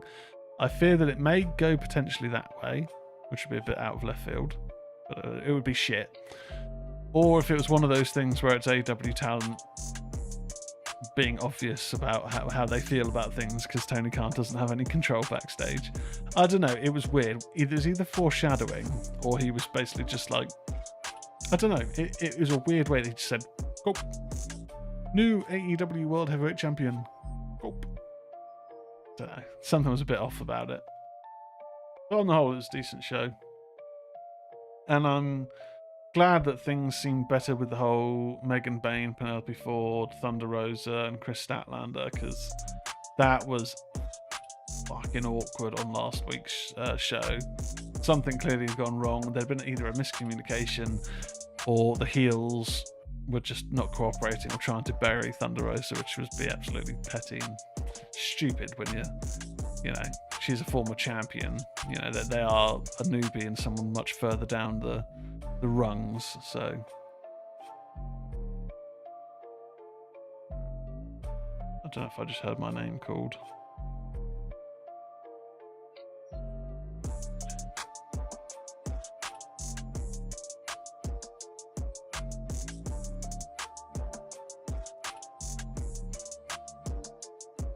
Oh dear, I've just seen the news.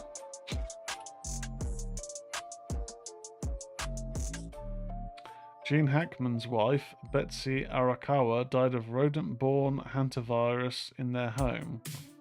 Officials said Hackman died there about a week later of heart disease.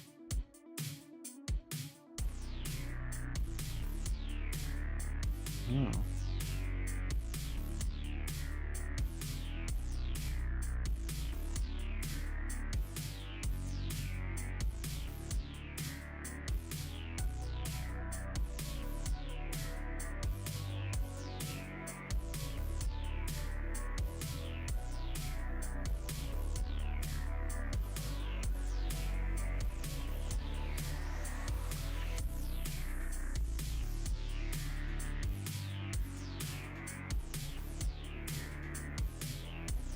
Sorry. Messages from my sister. Did she not know I'm streaming? Very, very inappropriate. Yeah. Anyway, we've got the film queued up. So if you are watching on TikTok, YouTube, or twitch.tv/TZTWS, we're going to watch Mouse of Horrors. Got it queued up on Tubi. I believe there are ads on Tubi, but there doesn't appear to be any at the start, which is good. Let's just see what this dumpster fire of a film is like. Yeah, and the pooch is found there as well. Very odd. Very odd. Something, I don't know. Seems a bit strange. Right, I'm going to hit the play button after 3, so I'm going to do 1, 2, 3, play. So be ready to hit play after 3. Okay? 1, 2, 3, play. ITN distribution. Surely that's not ITN as in like ITV.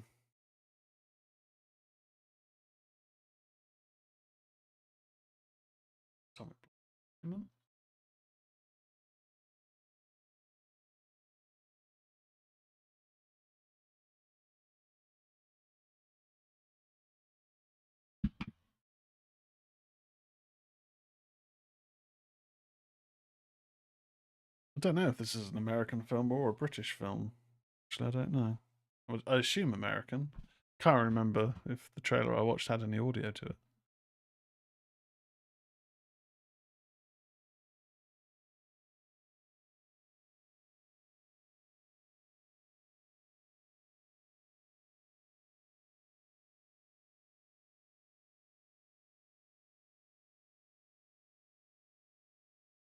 I can already tell from the quality of this.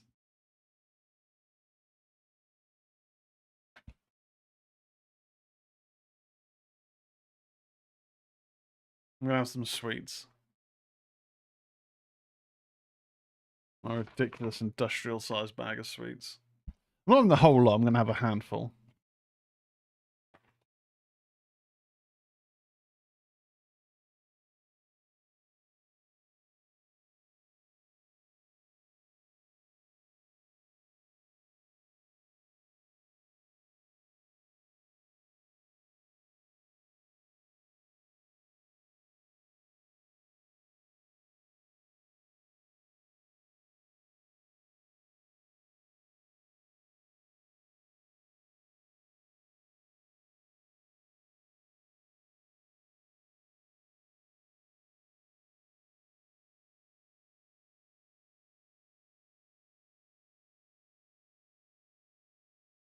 Oh dear.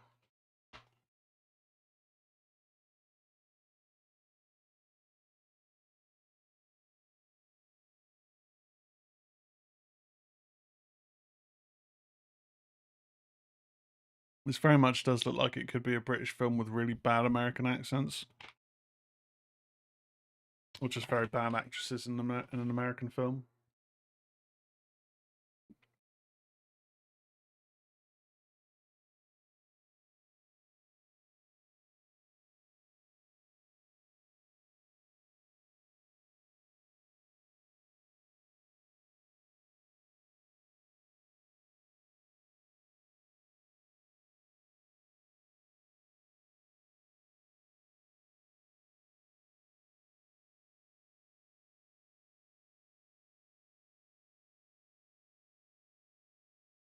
Just look directly into the camera. My God.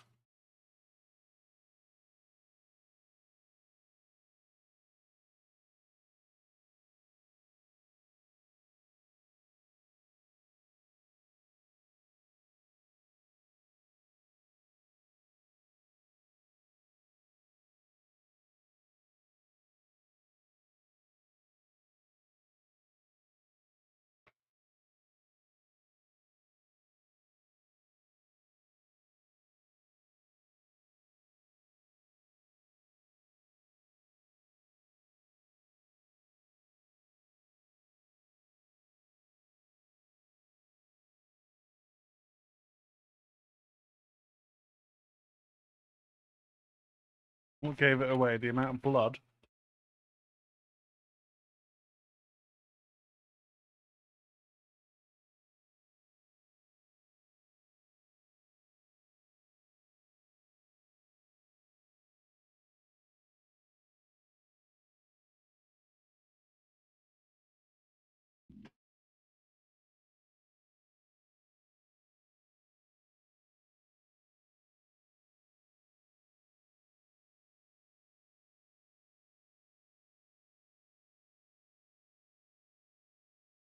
No, I don't want to bury the lead here, but I don't think this is going to be a very highly rated film.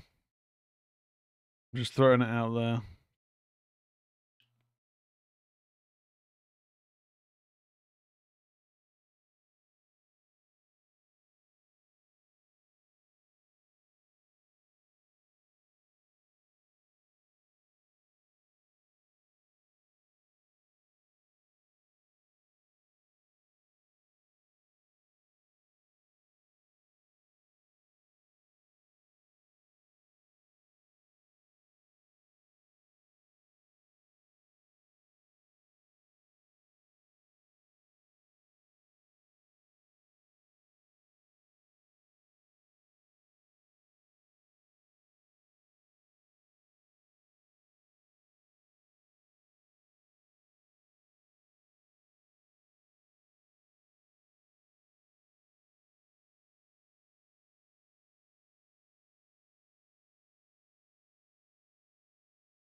Yes, I know. I've already been looking at my phone 5 minutes into this film.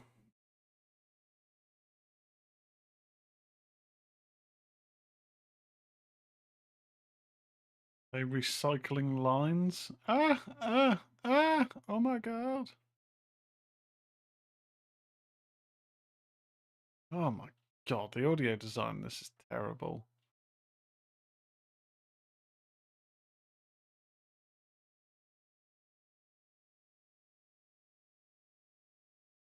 Surely a shoe-in for next year's Oscars. Oh God.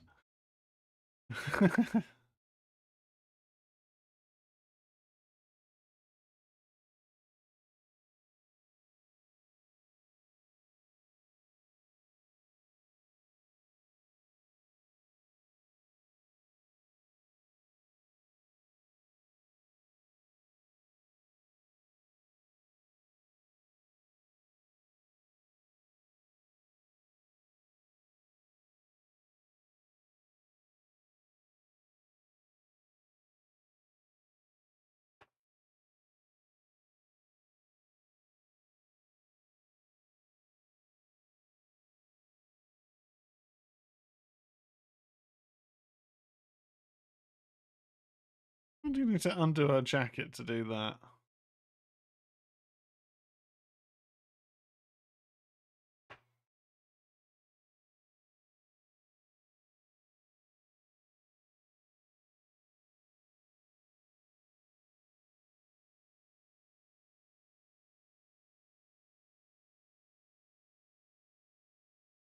Oh my god.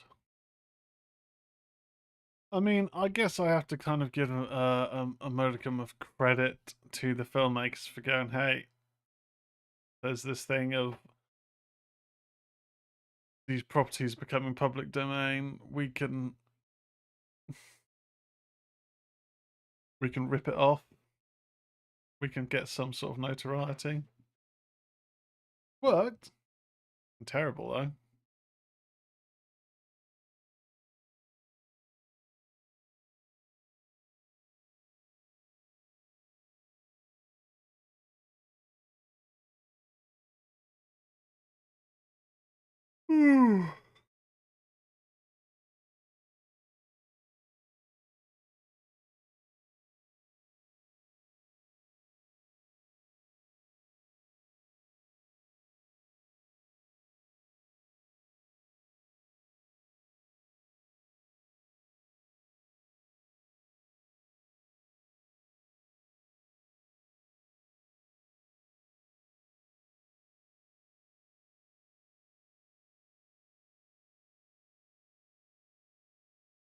Oh, we've got a Tubi ad.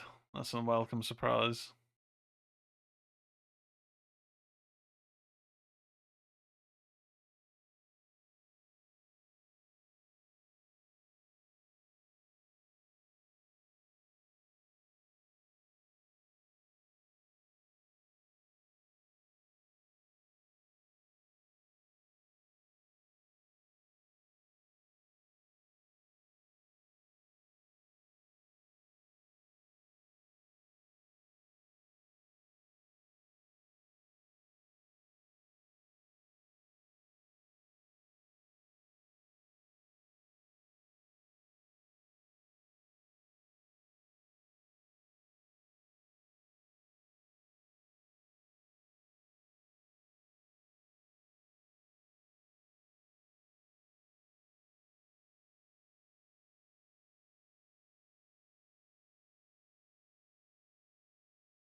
Oh my god.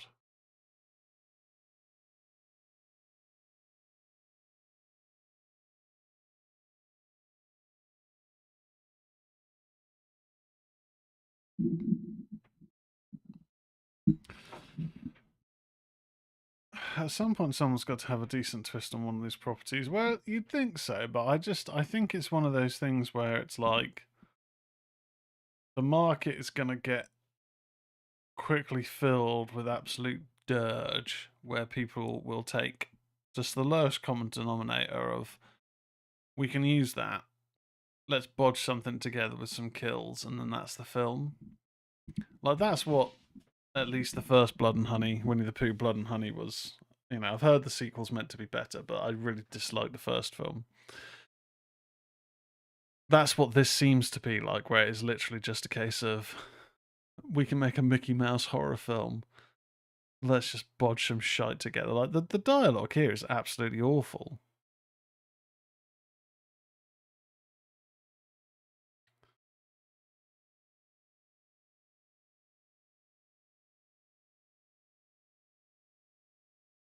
Like, what part of the UK has that many various Americans? you know, the opening, they're both dodgy American accents. He's meant to be an American and she's going to America. Is that his daughter? I don't know. I'm assuming so. If it's his partner, then that would just look a bit inappropriate.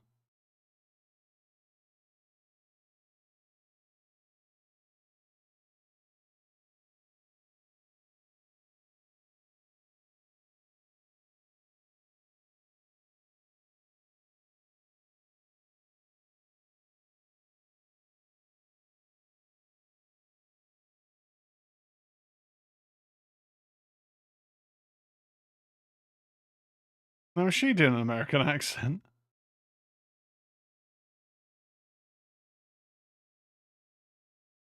Kind of sounds like it. Oh, I've not even watched the trailer for Popeye or Bambi yet. Yeah, this is definitely UK. Fish and chips.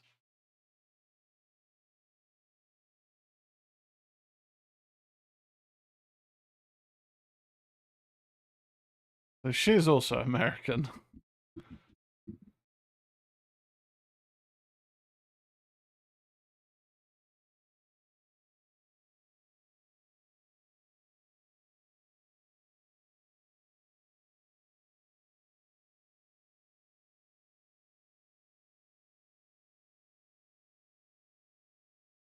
Also, the audio mixing is absolutely awful in this.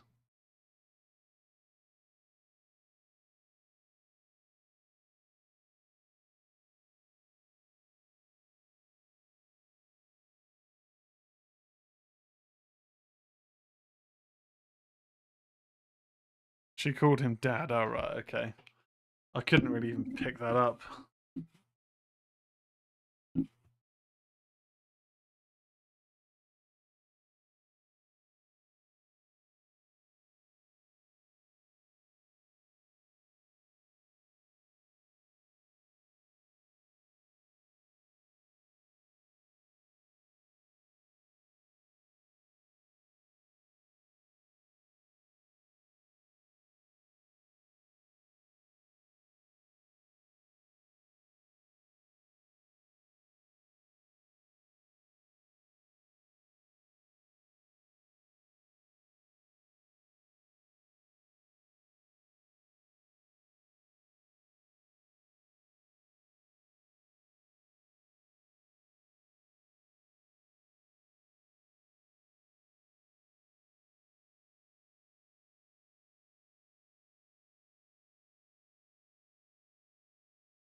So what is she going to America to do? I just don't know if I just haven't picked that up.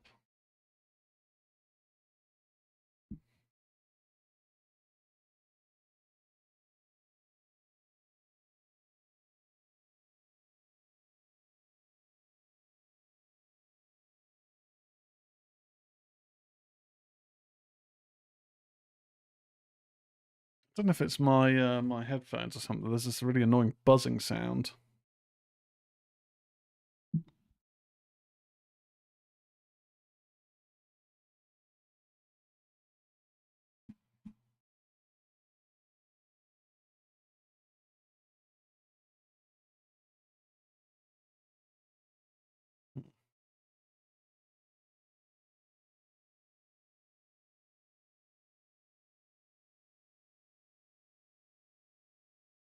Just sounds like I've got a bunch of wasps in my headphones.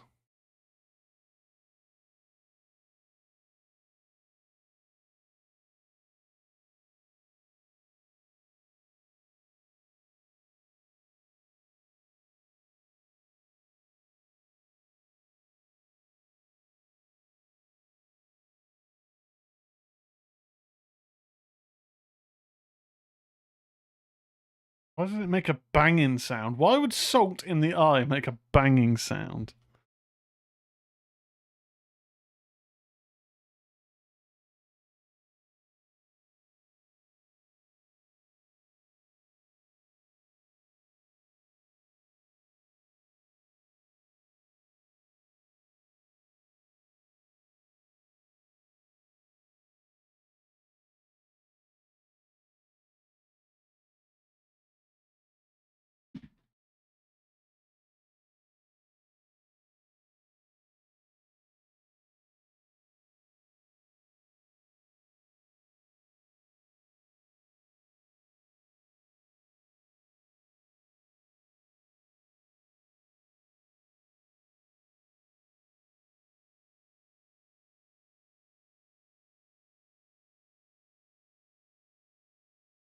That's not my headphones, so it's just the film. I did mute the film for a second, and there was just no weird buzzing sound.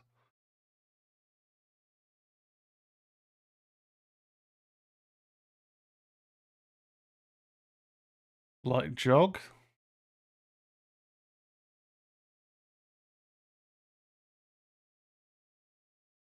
Oh my god.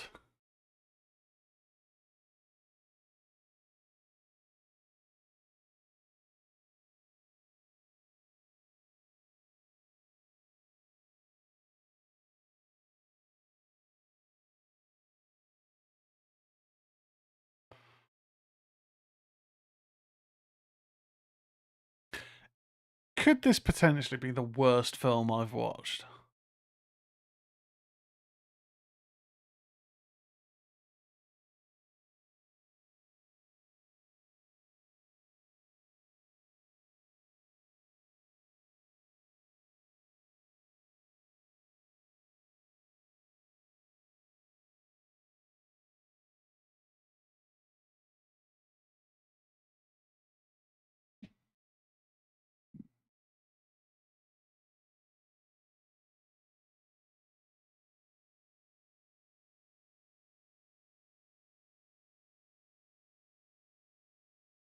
Right, so it isn't a mutant mouse, it's just a man with a mask, of course, we knew that.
Sound effects in this are absolutely terrible.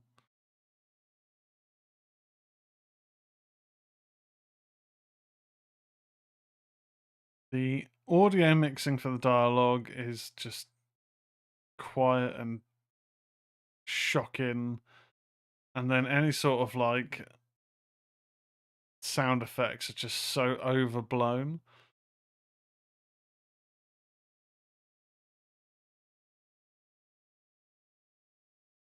Oh, the Tubi ads are pretty short.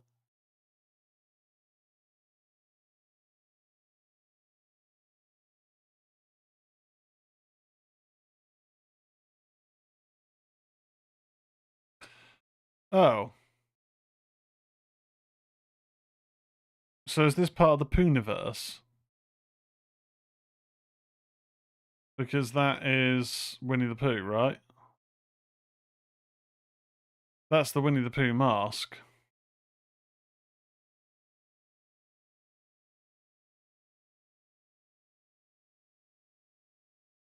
Yeah, I did not know this was part of the Poon. I mean, it doesn't make it any better because I've got absolutely zero interest in the Pooniverse.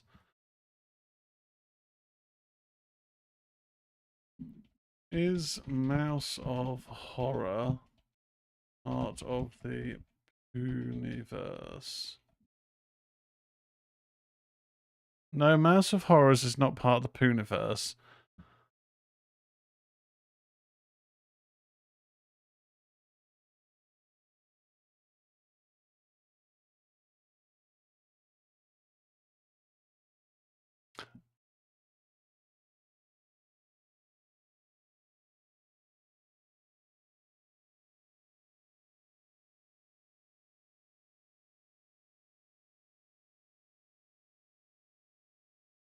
So it's not part of the Pooniverse, but it's... That is the Winnie the Pooh mask, right?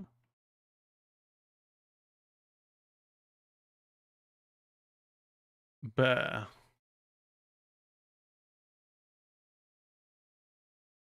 Apparently it's not part of the Pooniverse, but that is Pooh Bear, right?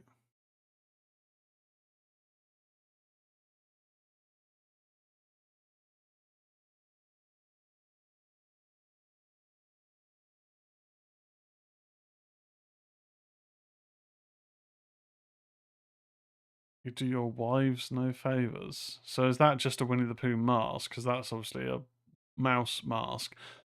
And obviously, in Winnie the Pooh, it's an actual bear.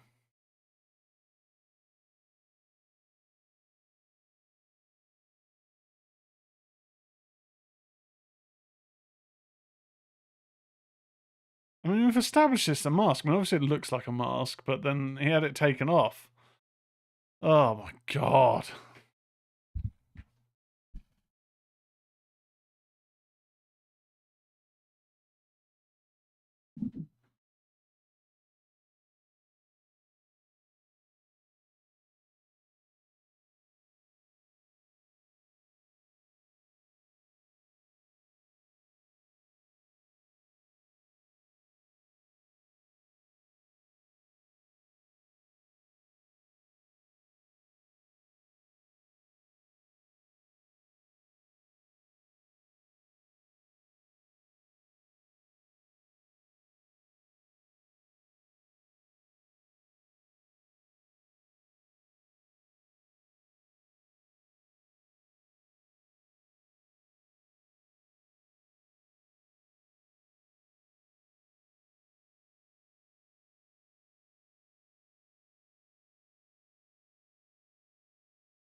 It looks like it.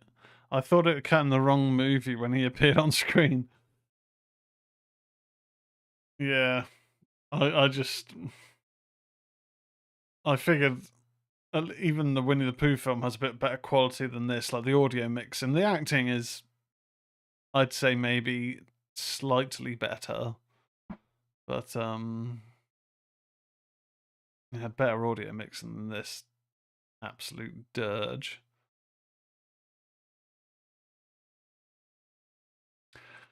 Are you regretting mentioning that this film's on Tubi, Fran?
Doesn't matter who they belong to, just as long as they're perfect.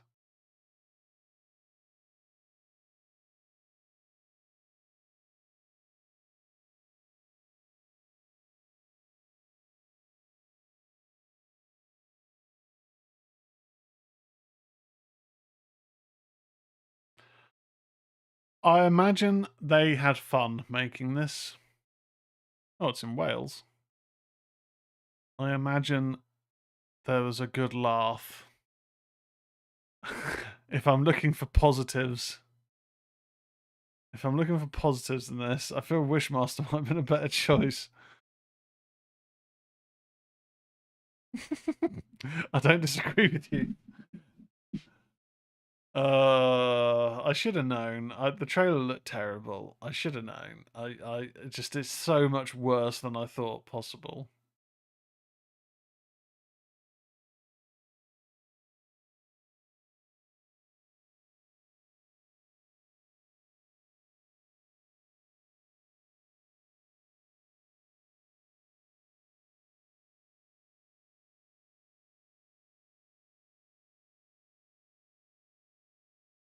When they edited this and they added in the sound effects, do you reckon they just had like a sound effects library and just clicked on the first one and didn't even like adjust the volume levels at all? Just went, yeah, that'll do, that'll do, that'll do. Yeah. Drop in a slash effect there, drop in a ripping effect there. Yeah, fine.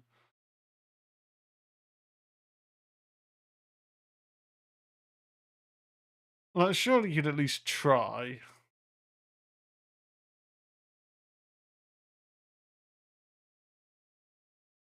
And there must have been a bit of money here because they're using quite the location is, you know, pretty unique.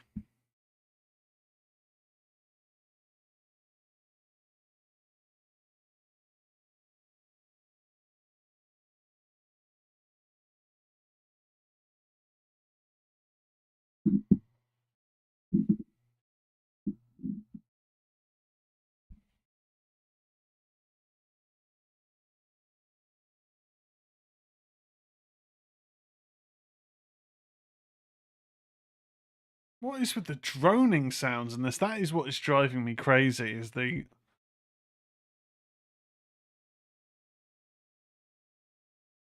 Like, it can't be the soundtrack.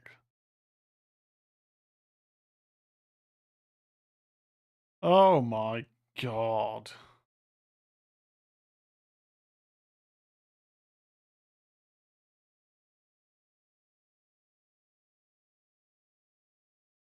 And he's just run away and left her.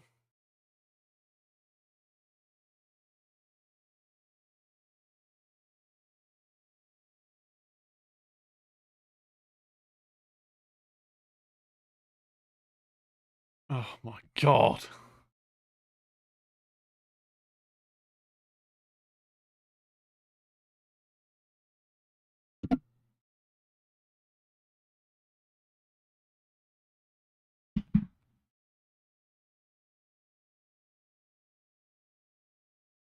I mean, the one positive is there's less than an hour to go.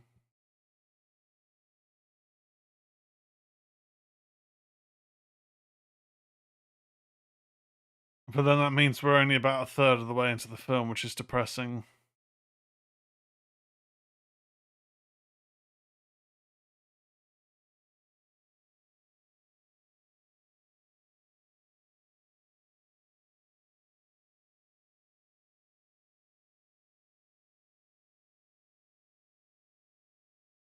Oh dear. So she is developing a bit of a career of doing these films.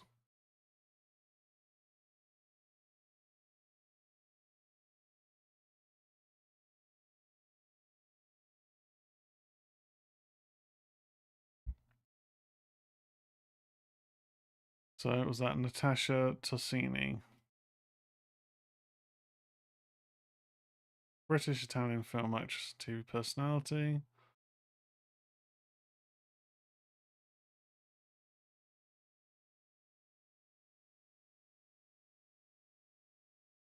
So she was in the jacuzzi scene. I mean, I can't remember the film.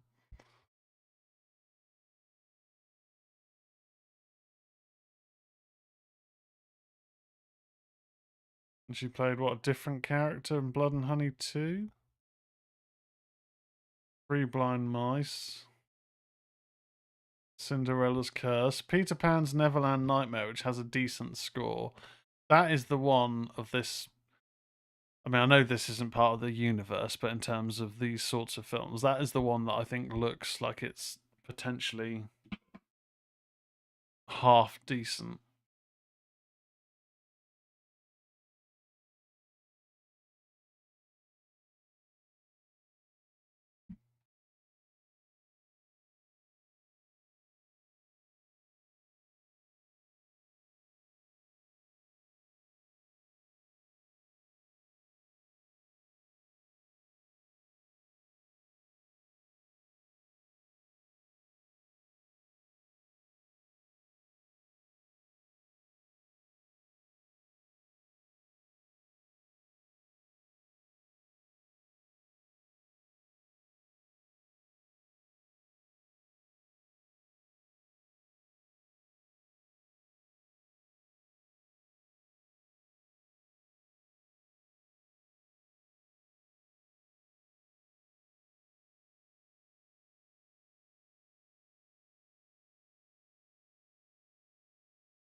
Just reading up some reviews of this on IMDb.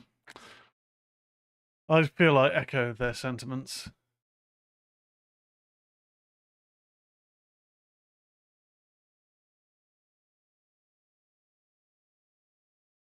What's he doing?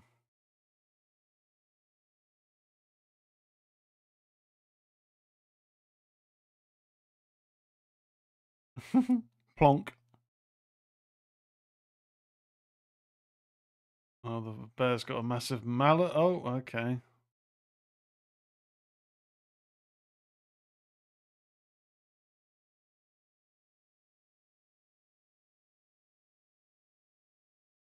So she plonked him on the head and then got her head bashed in. With the worst sound effects.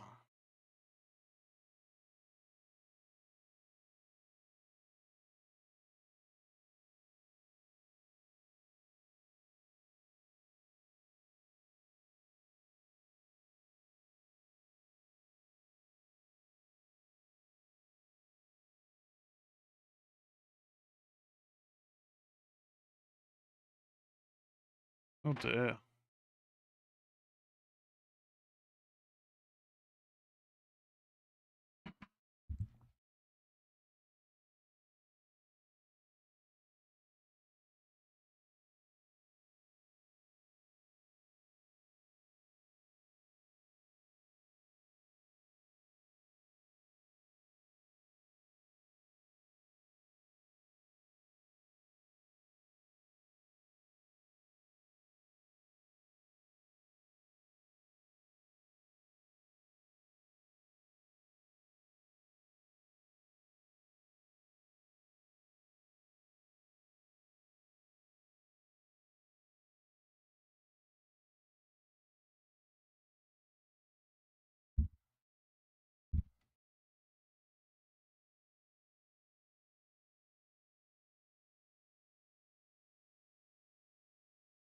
What do they say? Oh, that it's the first stinker of 2025. The editing had to be, and I'm sorry to the editor, but I have to be brutally honest, some of the worst editing I've ever seen. The sound effects are absolutely awful, and the attempt at CGI is absolutely laughable. Apparently, someone said that they loved it until the ending, and the whole film just collapsed and fell apart. Which, okay, there's not a lot of good things to say. The editing, CGI, and sound work drag this film down extremely. The dialogue's pretty bad too. I'm not even sure if this or The Mousetrap was worse. That's saying a lot because The Mousetrap was straight ass. Stop making Mickey Mouse horror films because there's no right way to do it. I mean, can't really argue with that.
I guess the guy playing the mouse is giving a spirited performance, making the most of what is given.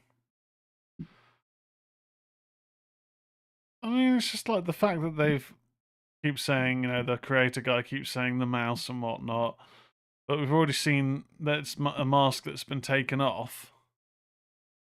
Now he's trying to saw her arm off.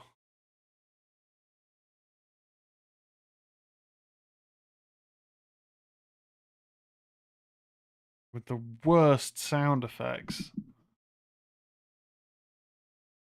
You thought you should try and fight back after, like, a while.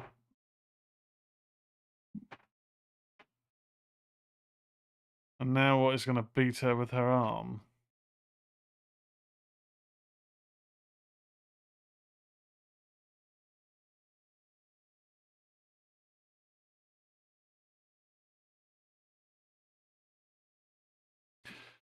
God, I actually look forward to the ads. That's how bad this film is. I look forward to the ads.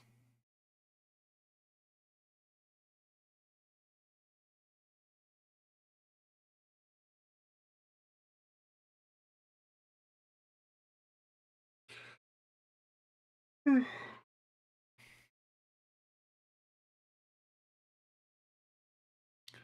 know the film is bad when I wish the ads were longer.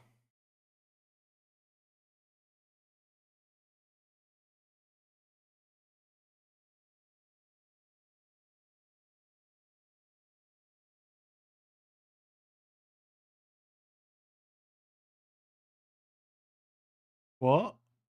What?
What's the sound effects of the walking? Even that sounds absolutely awful.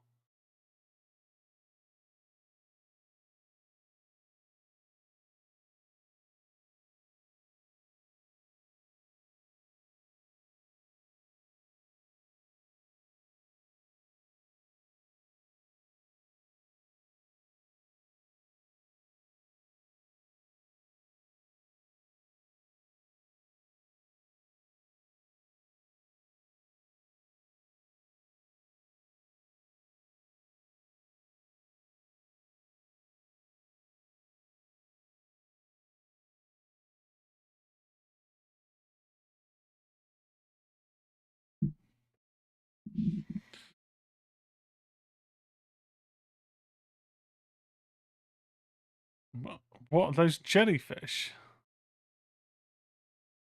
What the fuck?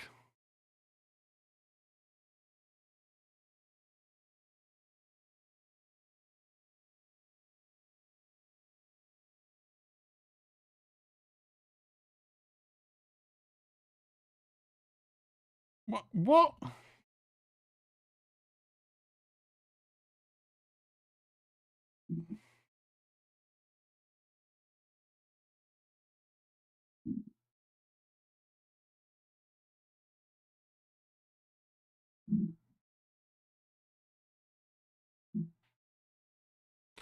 Okay, and is it radio or police broadcasters are also American? Like, what is this?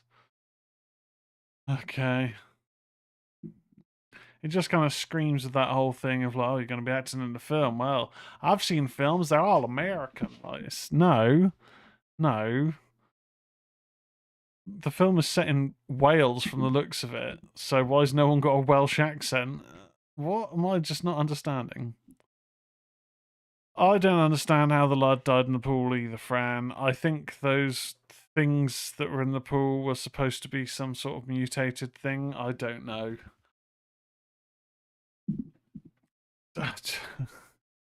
It was just... It's just diabolical.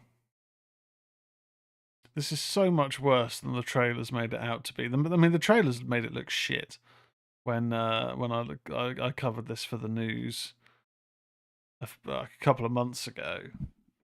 But this is bad.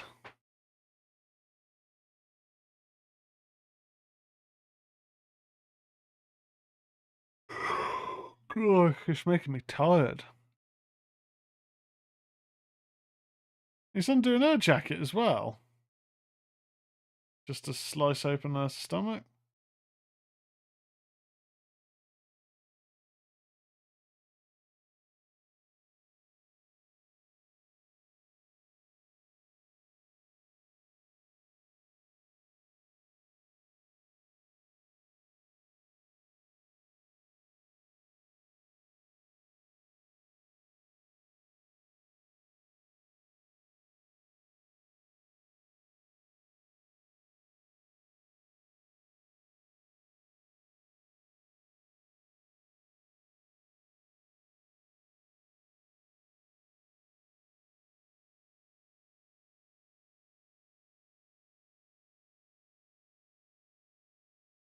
Yeah, I remember the trailer. There was all the head twitches and whatnot, and I thought, oh, that's fucking generic. That's just... Oh, God.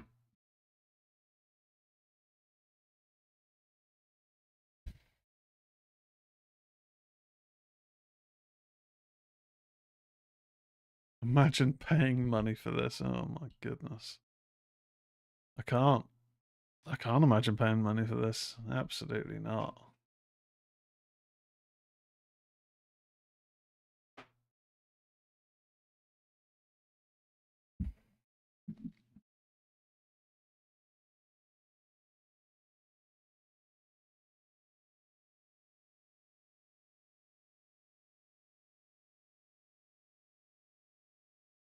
What's he up to?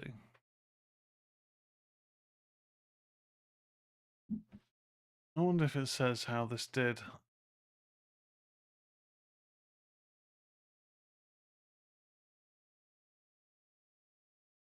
I mean, it's got a pretty bad score, 2.7 on IMDb.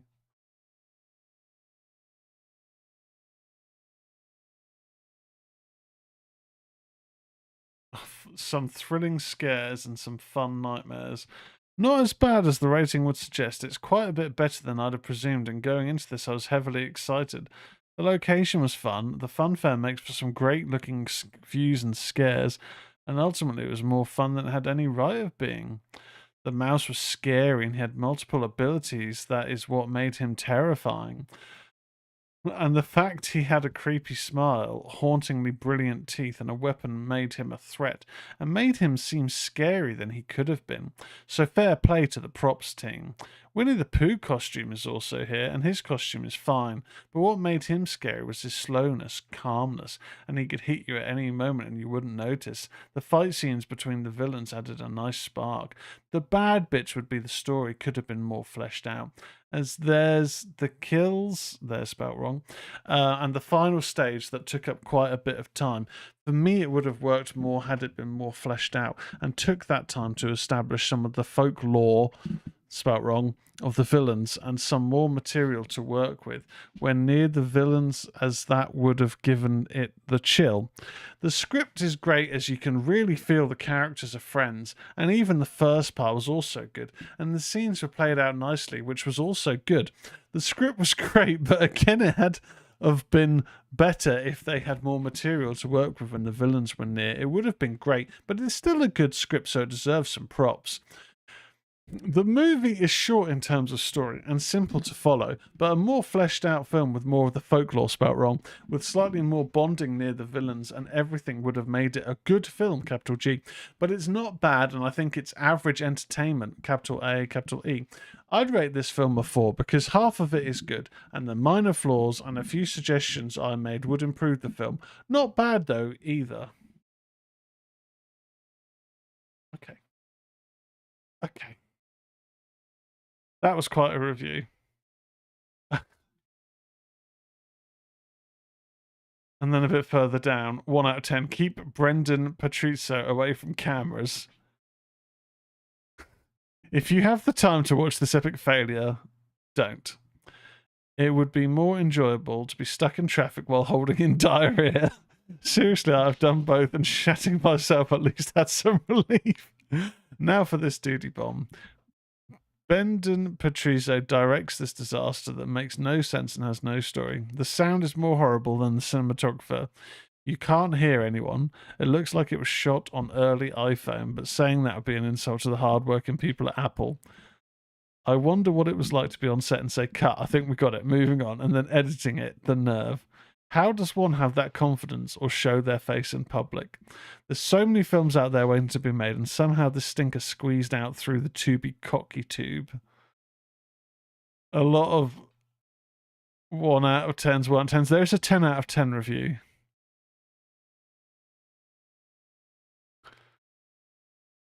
Better than Mousetrap.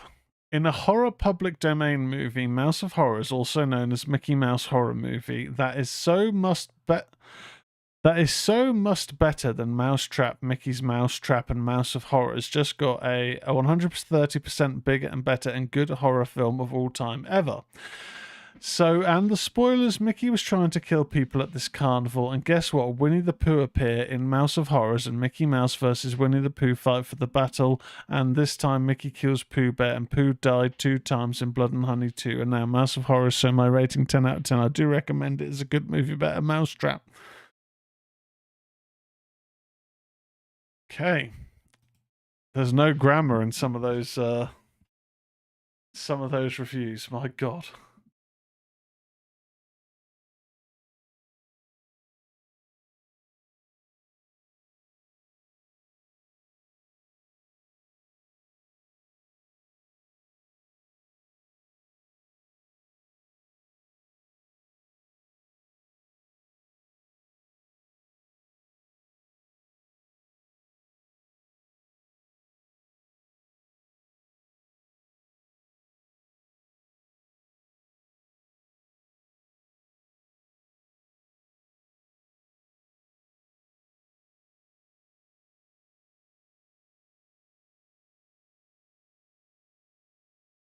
Oh my God, we've still got half an hour left. Fucking hell.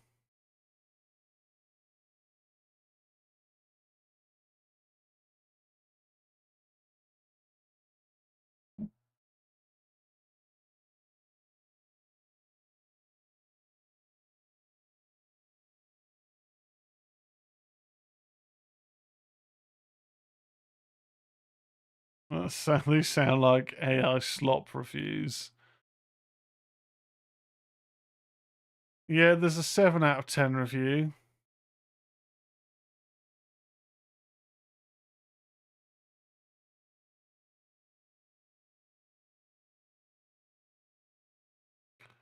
One of the reviews has a lot of spoilers. 6 out of 10. A better than expected, if still flawed sequel. I mean, okay, that looks quite creepy. I will give them that.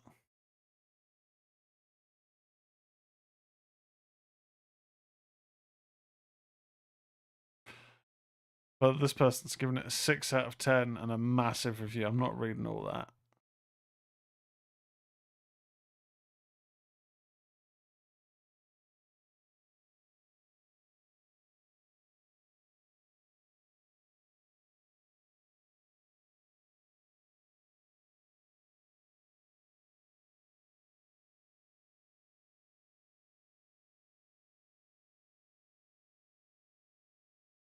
Yay, ad break.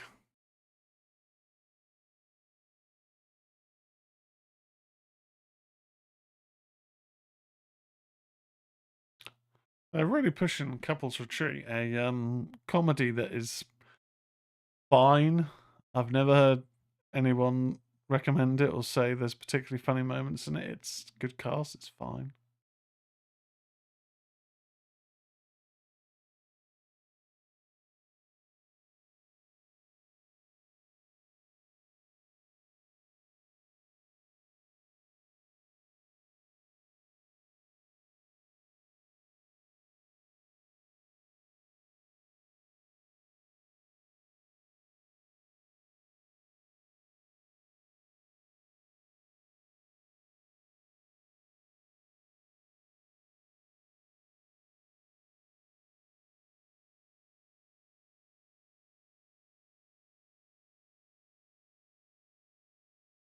Darts. You're going to defend yourself with darts?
So what's that what? So that house is what, right next to the fun fair?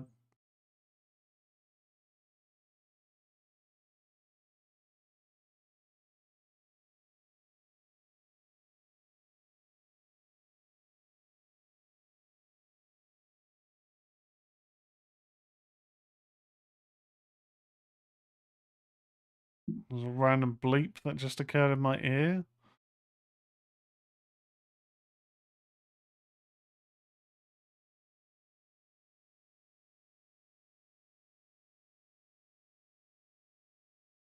I wonder what the shooting schedule for this film was. Do you reckon they literally had the fun fair for like a weekend or a weekday or something, and filmed this entire film in a day shoot?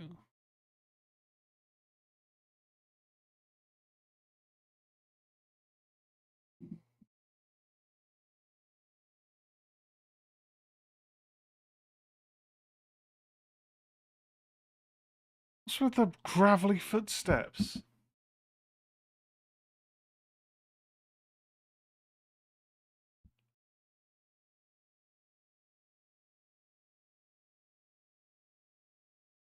I can't think of anything redeemable about this film. I really can't. It's just.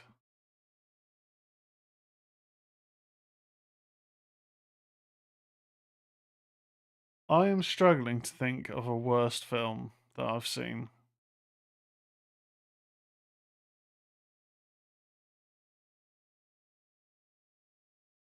I mean, The Room is unintentionally funny. You know, I've watched plenty of bad films that I found quite funny and enjoyed.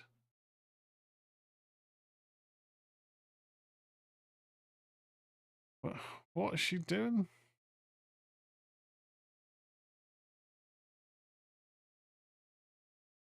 What was the plan here? Why didn't you just both run? Or I know she's got an injured leg, but What's the...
Oh, yeah. They just abandon each other like that.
Do you reckon when they were making this, when the director was making this, must maybe say, he thought, oh yeah, we got a new Terrifier here. This can rival Terrifier. Because Terrifier 1, All Hallows Eve, whatever. Narratively, there's not much story there. But Art the Clown is a unique killer. And the kills themselves are kind of the standout. That, and there isn't terrible audio mixing. Like it's, you know, a well put together film. It looks like an actual film. First film, I don't think it's very good, but at least it's, you know, at least your review's bound to be entertaining, more entertaining than this. I mean, I can try. I can try.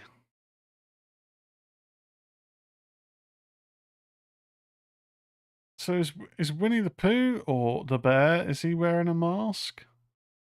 Because we've established that. Or have I don't get it. Are we gonna see what the mouse looks like without his mask on? Because we know it is a mask. That's been established.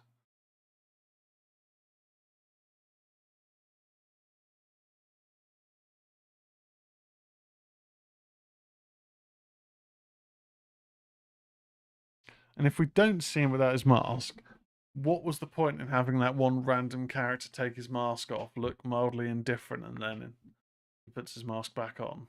Or look at him without his mask on, mildly indifferent?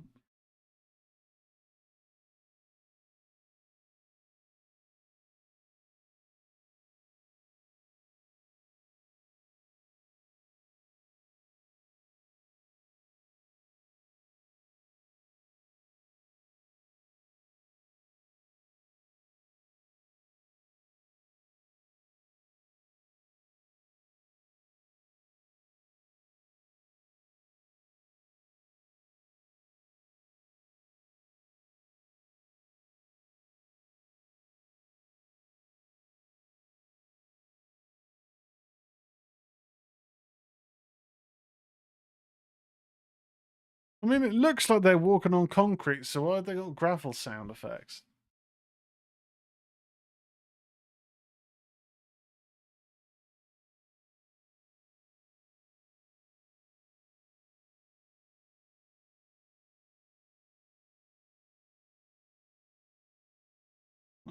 Almost Winnie the Pooh got some swagger.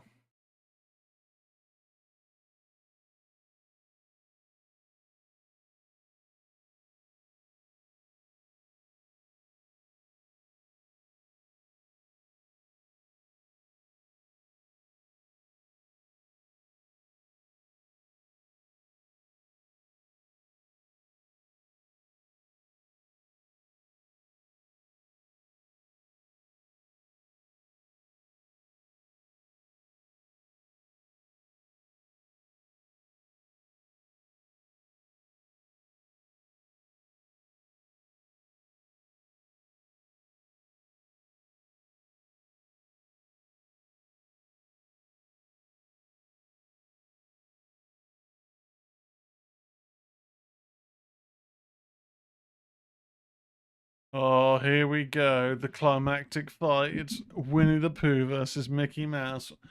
We never thought we'd see it. It's like Sting versus Undertaker. But here we go.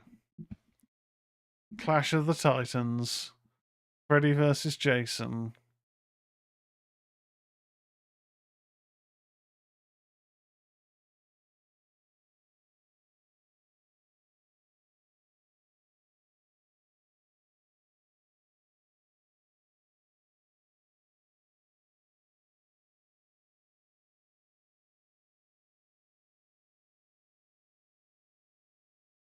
They're just posturing at each other.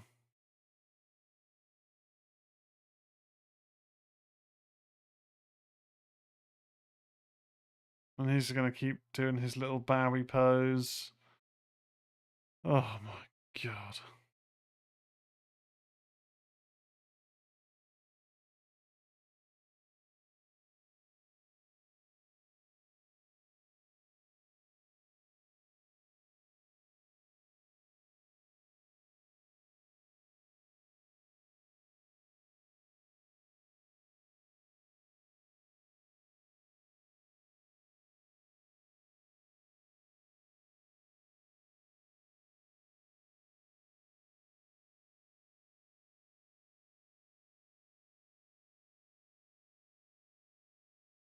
Oh, ad break, yeah. Oh, these ads are too short. I mean, it is prolonging the experience, which is bad, but it's a welcome break.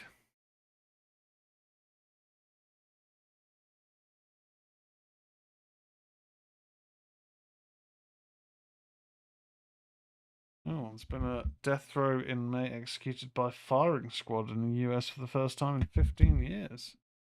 Didn't know that was still an execution technique in the Western world.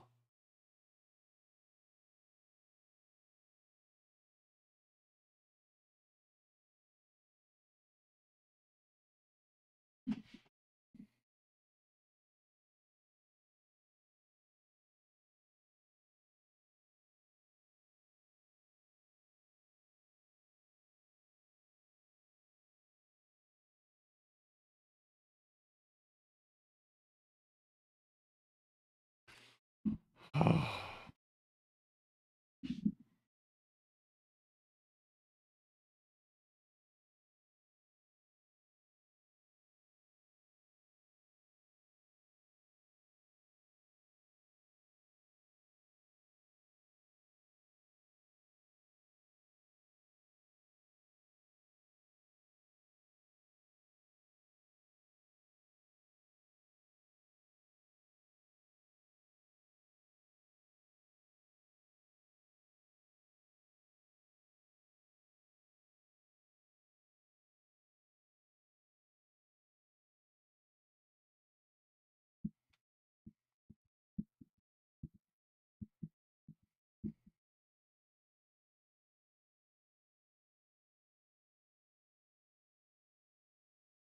You've not had any ad breaks on Tubi during this, so I've had quite a few. Couples Retreat about 4 or 5 times. The last one was Alpha. I've had, I've had a great time with the ads. They've been very short, like literally maybe 10 seconds.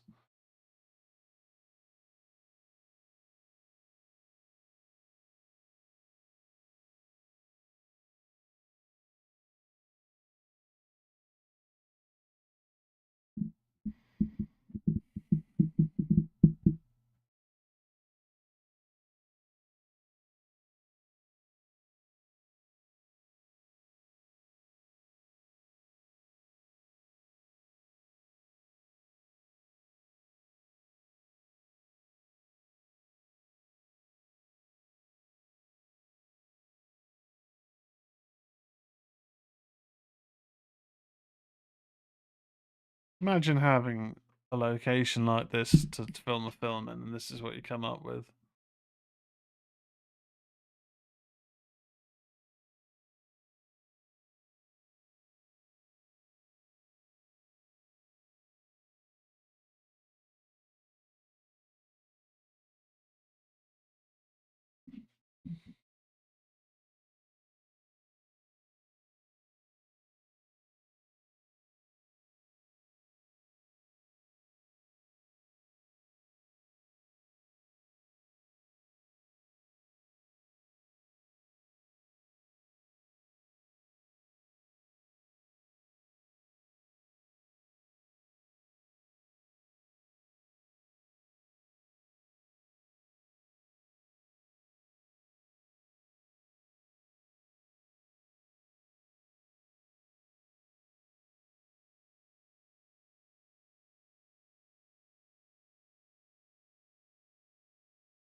Technically, we've got less than 12 minutes left.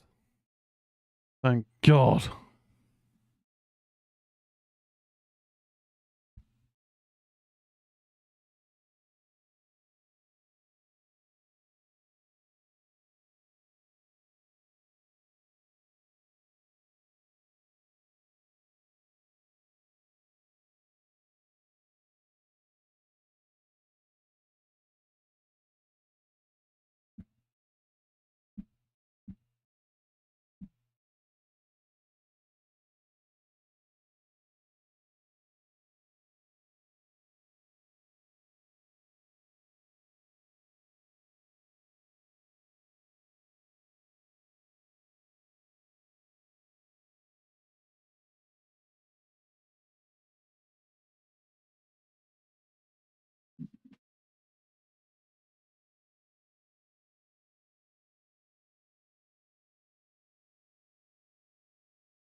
Just can't get over how bad the sound effects are. It's just when this got news, reports about it. I wonder if anyone actually watched it, or if it was just a case of, oh look, there's another Mickey Mouse film coming out. Is it going to be the first one? I don't know.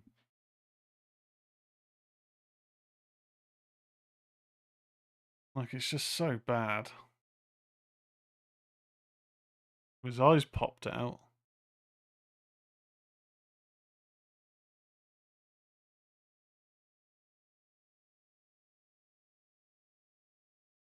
Are we going to see the mask come off? Because we know it's a mask. I'm not talking about bad effects like we saw it come off in the fight with the blonde-haired guy.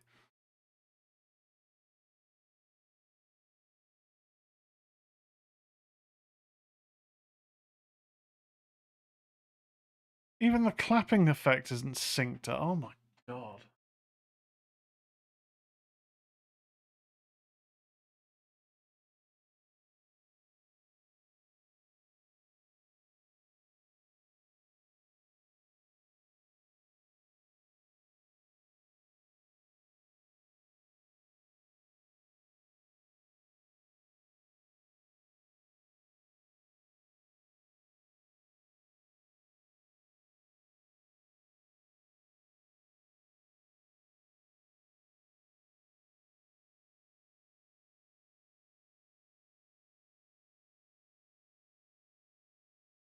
Oh my god.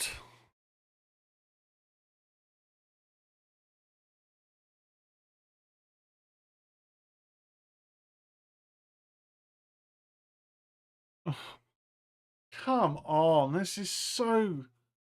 What? Oh.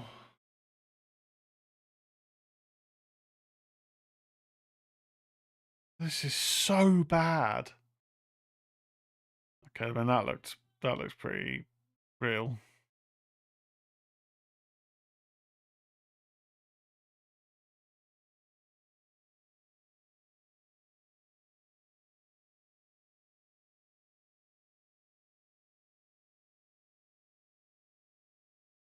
And she's already said say cheese once.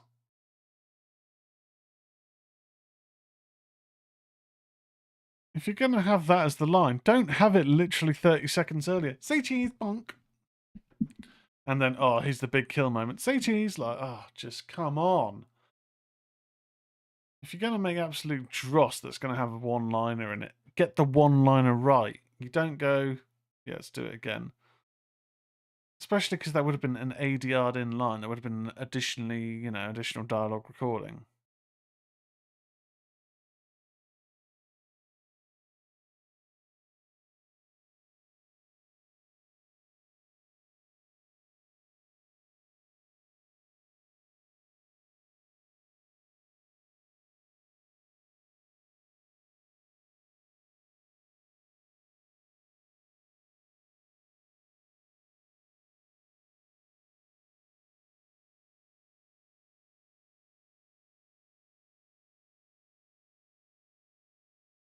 Are there no police in this whole town?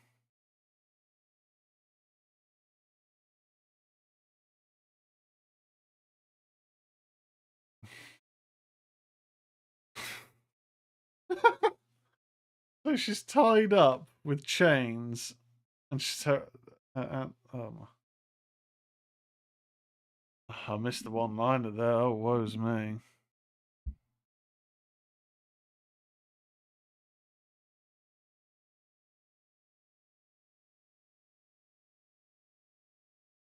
Is this almost done?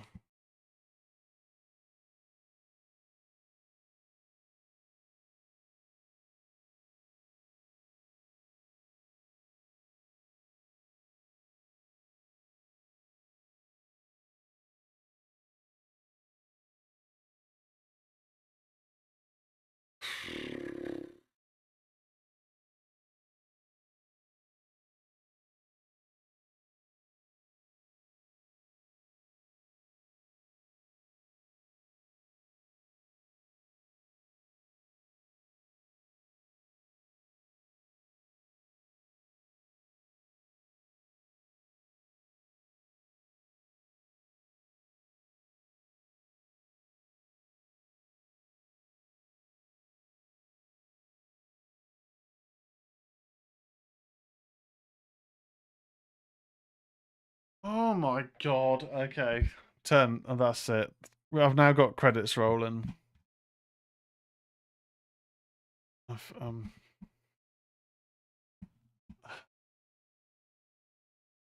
Oh my god.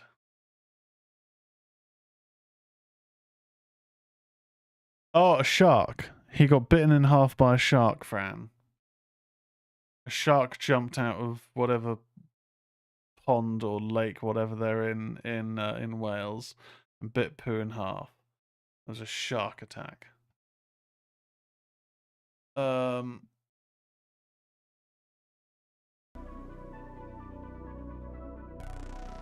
then that bit at the end. Who's that? That dead woman in a vat, the bride, and then just the awful CGI, and then that weird stunted effects, hair flick and walk away. Like that has to be one of the worst films I've ever seen. It has to. Like, I'm struggling off the top of my head now to think of something as bad as that. Well, on that note, that's the end of tonight's stream. We've watched some shite on our streams, but god damn. Thanks very much for watching. I'll put the podcast on the various platforms this weekend, probably Sunday. Yeah, I'm probably going to be doing some overtime on Sunday, so I don't know about the retro stream, if that'll be happening or not, we'll see, but definitely on Monday will be Dead Space. Have a great weekend. I'll catch you later. Goodbye.